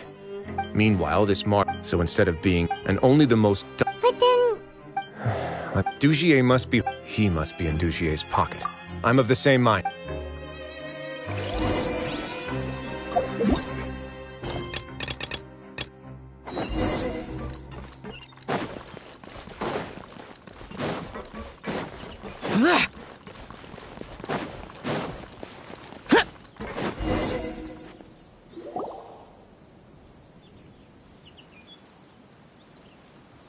Wow, guess we're here again, huh? There's a real nostalgic feeling to this place. Looks like you've been missing us. Duke! Did you come all the way to the entrance to... Of course. I'm here to welcome you and our dear Miss Charlotte, whom our good head nurse recommended to me. It's an honor to finally meet the much-rumored Duke. No need to thank me. But that said, I shouldn't be the focus of your interview. I trust you recall our agreement? Of course, of course. All right then, this way.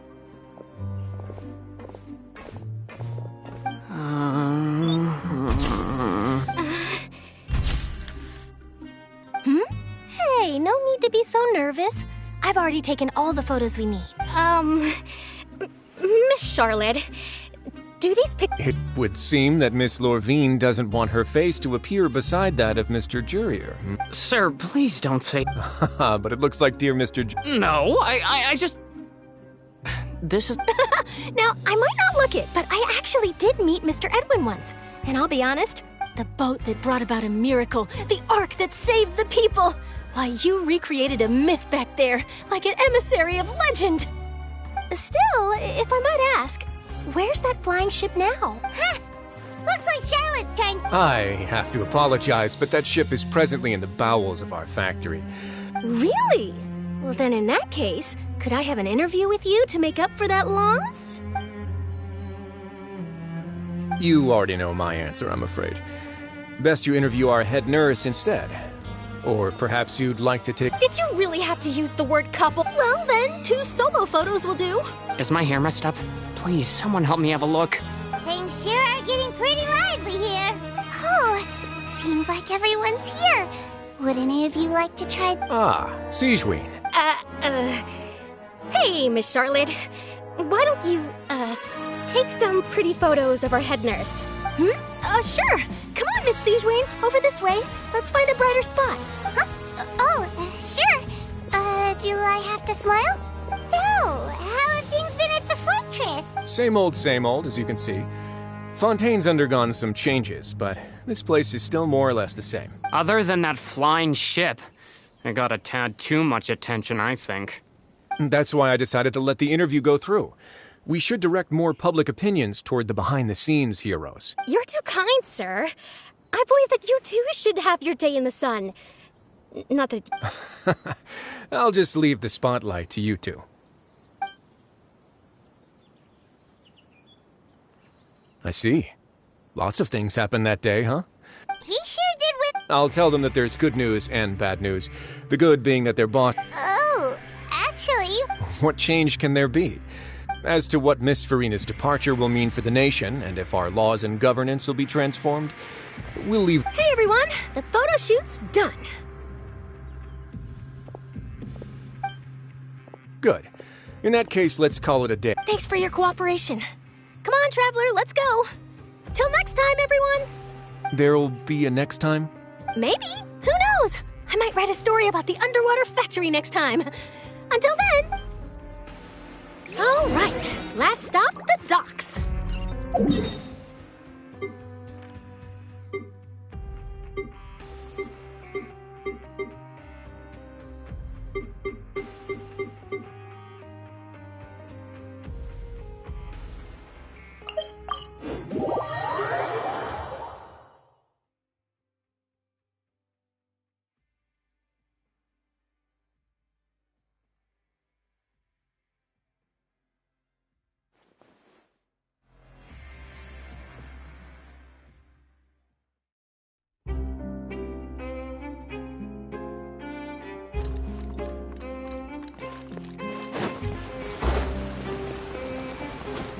Boring!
Navia mentioned that she stayed in touch with Linny and the others after working together. Apparently, they've been at the docks distributing these strange pockets the whole time since. Traveler, Paimon. Ah, and Miss Charlotte, too. Would you like a magic pocket? What sort of gadget is it? It's a wondrous bag that can be used to carry many things. The water level has returned to normal, but if you see any of your things floating around, you can use this to carry them. Or you could trick a friend into doing it for you. Trick a friend? I wonder which of my friends would fall for that.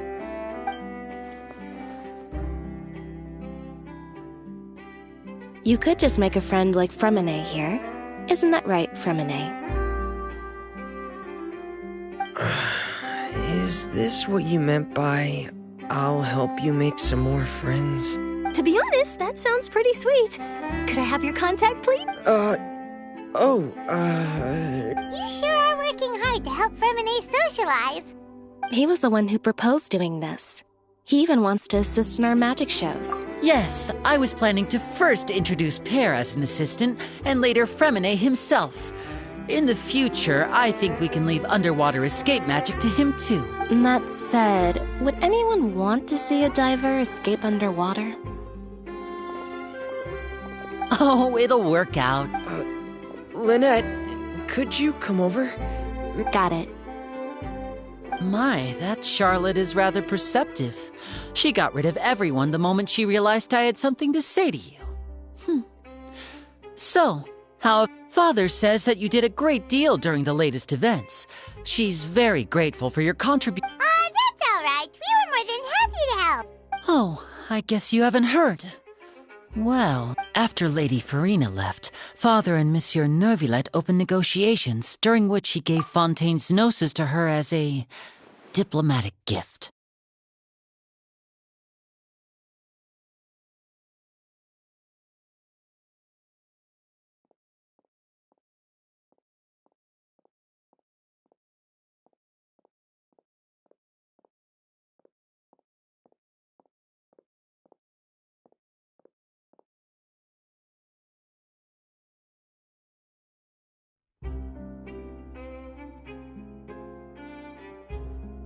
A diplomatic gift? A gnosis? Yes, I was quite surprised at first myself.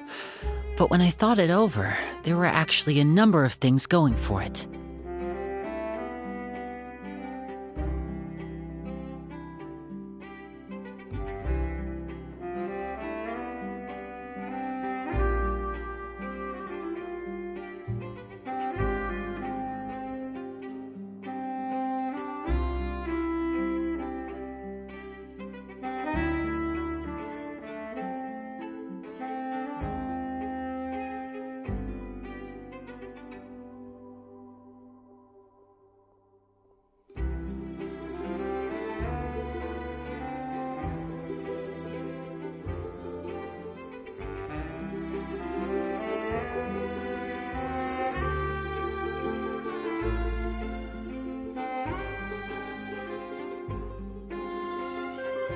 It could have been done as an apology. Furthermore, Father did also lend significant aid to Fontaine and Poisson.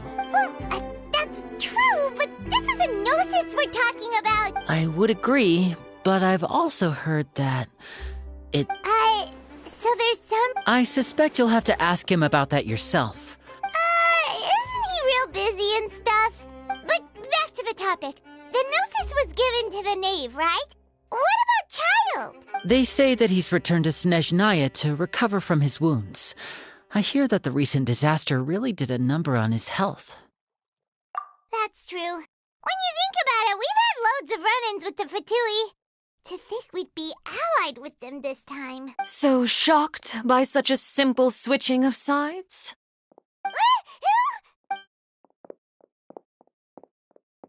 Father! Well, well, what do you know? Come to the docks to see how my children are doing and meet the traveler by chance. Please do not pay my accomplishments in Fontaine too much mind. I would have done them regardless. Are you going to take the gnosis back to Snezhnaya? That is our duty as harbingers, yes. Don't be too preoccupied with sides. The goal of the Fatui concerns not a single place or person, but the entire world.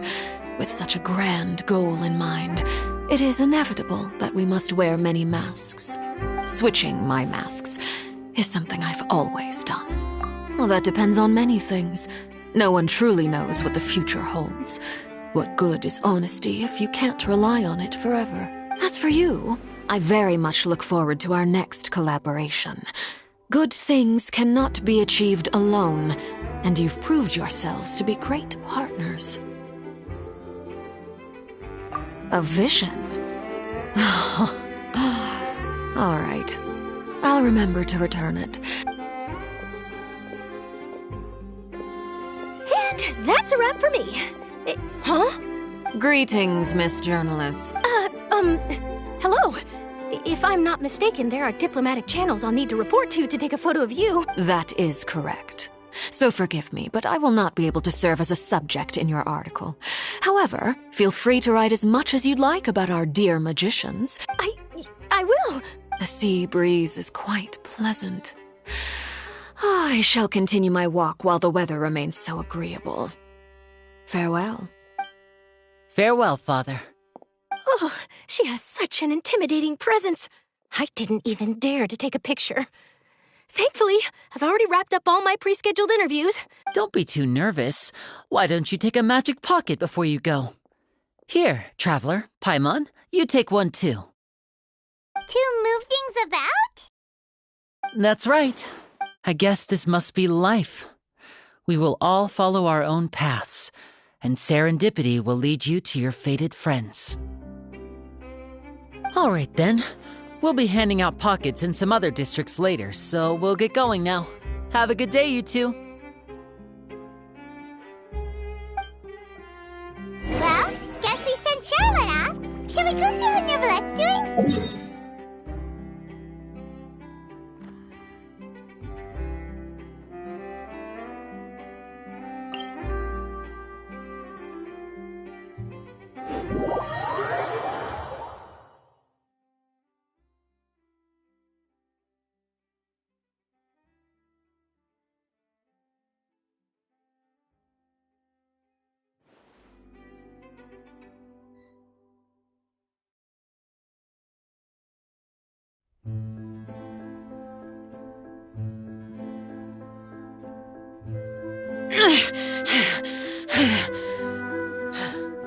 Those memories are so dark. Seems like the stories here never happened.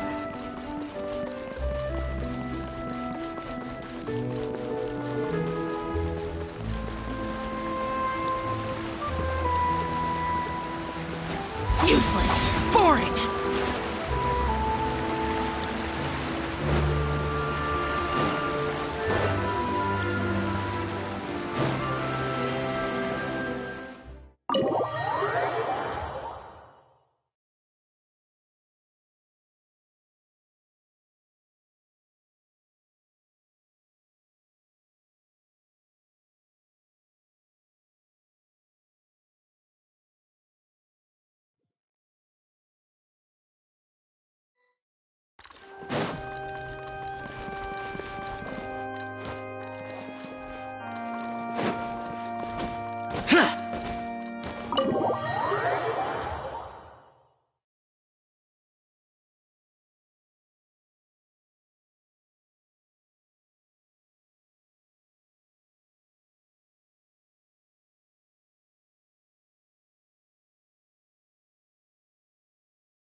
The entrance to the fortress!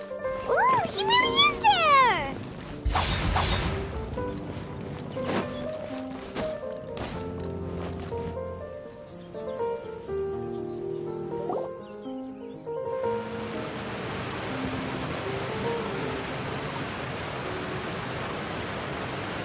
So, you really are here, Neverlet!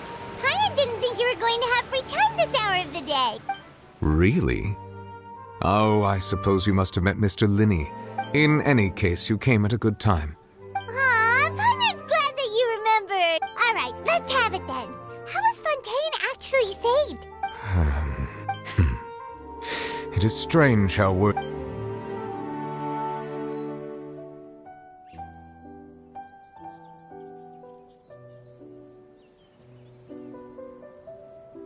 Whoa. So that's what happened?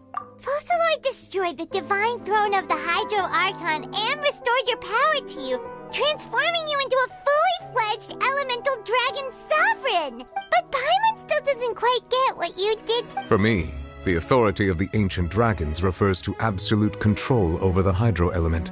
Fontainians were incomplete humans born of Egeria's use of the power of the primordial sea, but so long as those primordial energies remain within them. In other words, when I gave my verdict, Fontainians became true humans, and thus would naturally no longer be dissolved by water from the primordial sea. Focalor must have counted on you to make that decision as well. Your verdict was the key to making the prophecy up. Yeah, and in a manner of speaking, Focalor finally managed to fulfill the original Hydro Archon's wish to turn Oceanids... It seems from your expressions that you still have more things you wish to ask away.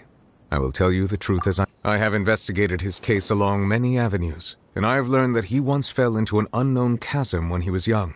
But whether it be by sentiment or reason, that should not have been enough to consider him the root cause of the disaster. As for the judgment passed by the oratory, whether it was due to that liability by association, or Focalors deliberately using him to buy time for us on the assumption that he would be able to hold the creature off, I cannot say. Guess Focalors had Fontainians in mind the whole time. Hang on a second. Paimon suddenly got another question. Back when Fontainians hadn't yet become real humans, were the children they had also transformed Oceanids? Life has always flowed like water. Do you recall how Fontainians would often come to the Fountain of Lucine to pray for children? Yeah, Lynette said the fountain... In truth, even those Oceanids... Paimon... Ask away. I will tell you the truth as I know it. Oh, that's right! They say you've given it to the knave as a diplomatic gift or something! Leaving aside their intentionality, the two Fatui Harbingers have indeed done much for us during this crisis. Their sole remaining goal in Fontaine, at least at this point, would seem to be the Gnosis. The Oratrice has ceased to function. The Hydro Archon's divine throne is now no more, and I do not need the Gnosis's power. As such, it has lost all meaning for Fontaine. If the Fatui have impure designs, then we might as well accede to their request now, and avoid unnecessary conflict. What conflict? Ask away. I will tell you the truth as I know it. You will soon be heading to Natlan, I presume. I'm afraid that I have little talent as a travel guide, so all I can do is tell you what I know about that land. As far as I'm aware, Natlan can be said to be a nation of dragons. A nation of dragons? You mean like you? No, I suspect that I would not find myself welcome there. Unlike ancient dragons such as myself, the dragons of Natlan have undergone long years of development and evolution. Large numbers of them have entered a form of coexistence with humanity.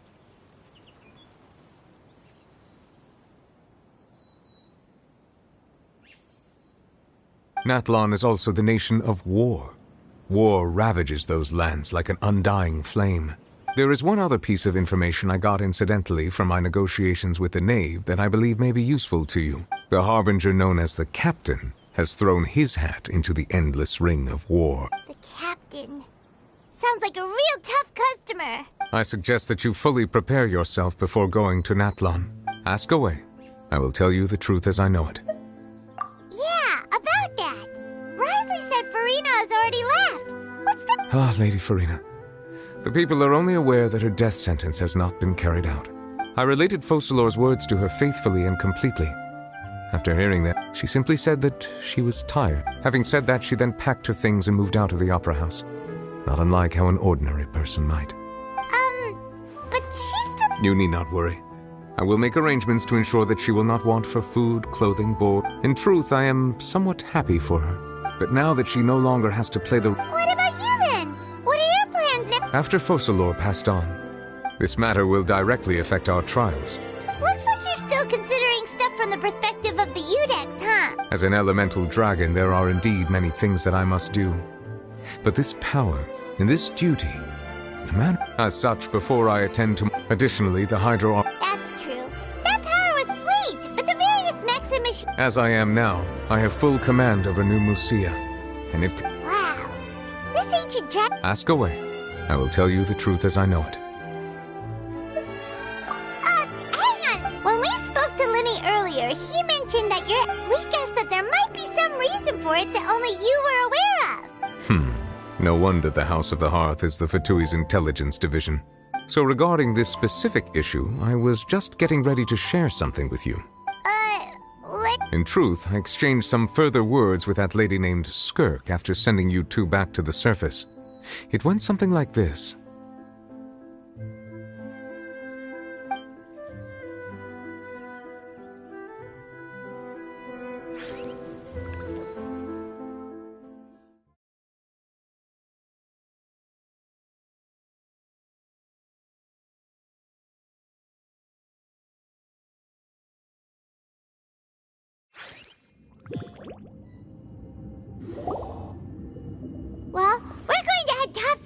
what's going on? What next? The all-devouring narwhal isn't here, so I'm no longer getting any interference. I can finally catch the scent of your power. It is the authority of the planet's primordial dragons, but with something very similar to a god's curse mixed in. I'm sure I've encountered something like this before. What was it again? I do not know what you speak of. Of course.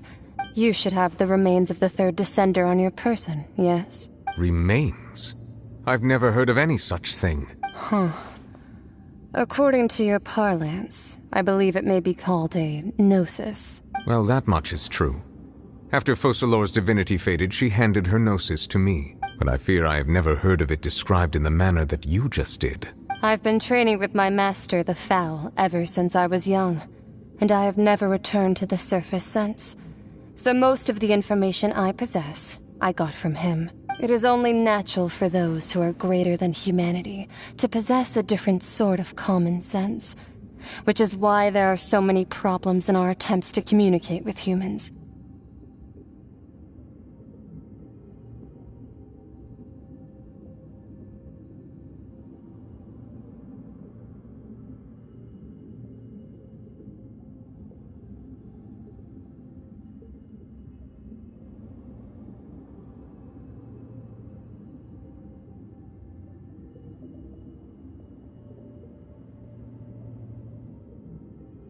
Regardless, to live in itself is a blessing.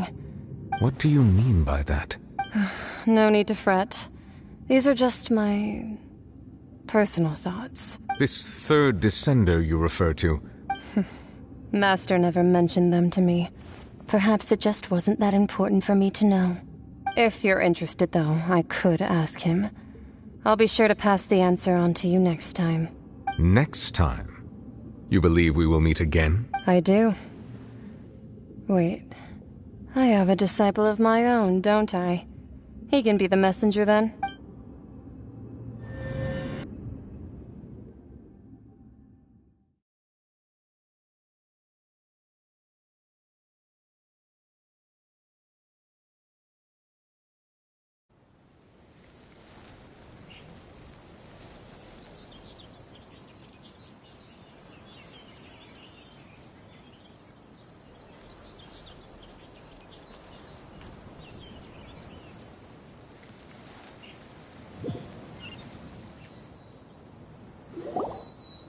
That's what she told me.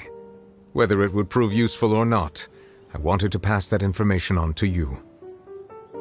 The remains of the third descender? So that's what the Gnosis actually are. Paimon just thought they looked like chess pieces. How could they be a person's remains? All the same, assuming that there was no misunderstanding or special metaphor at play, that is what she meant to say. And she said that it would bring misfortune and that you should check it, which is why you gave it to the Fatui! If she speaks the truth, then I would simply be putting Fontaine at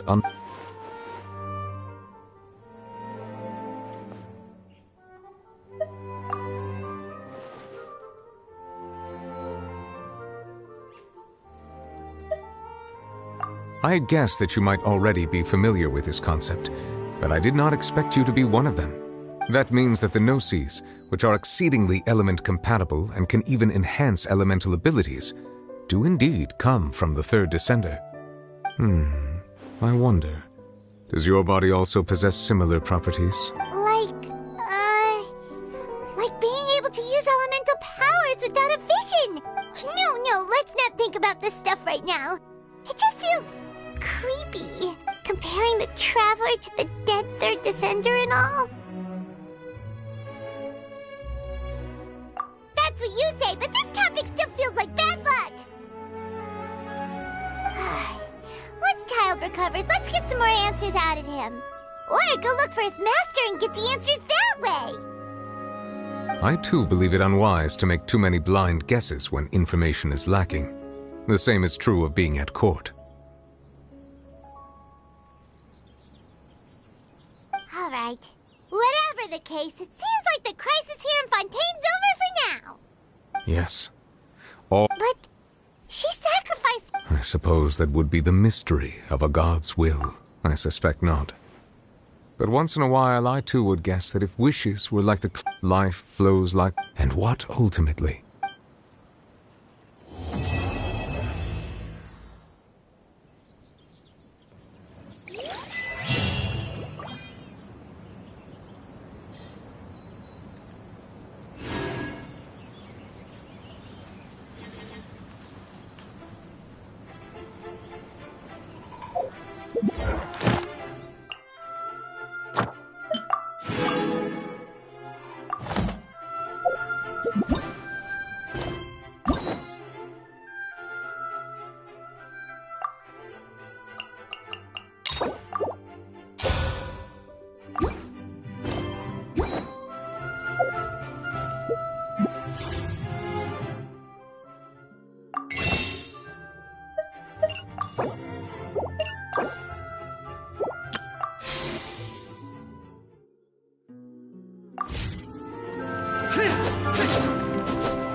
Reduced to just...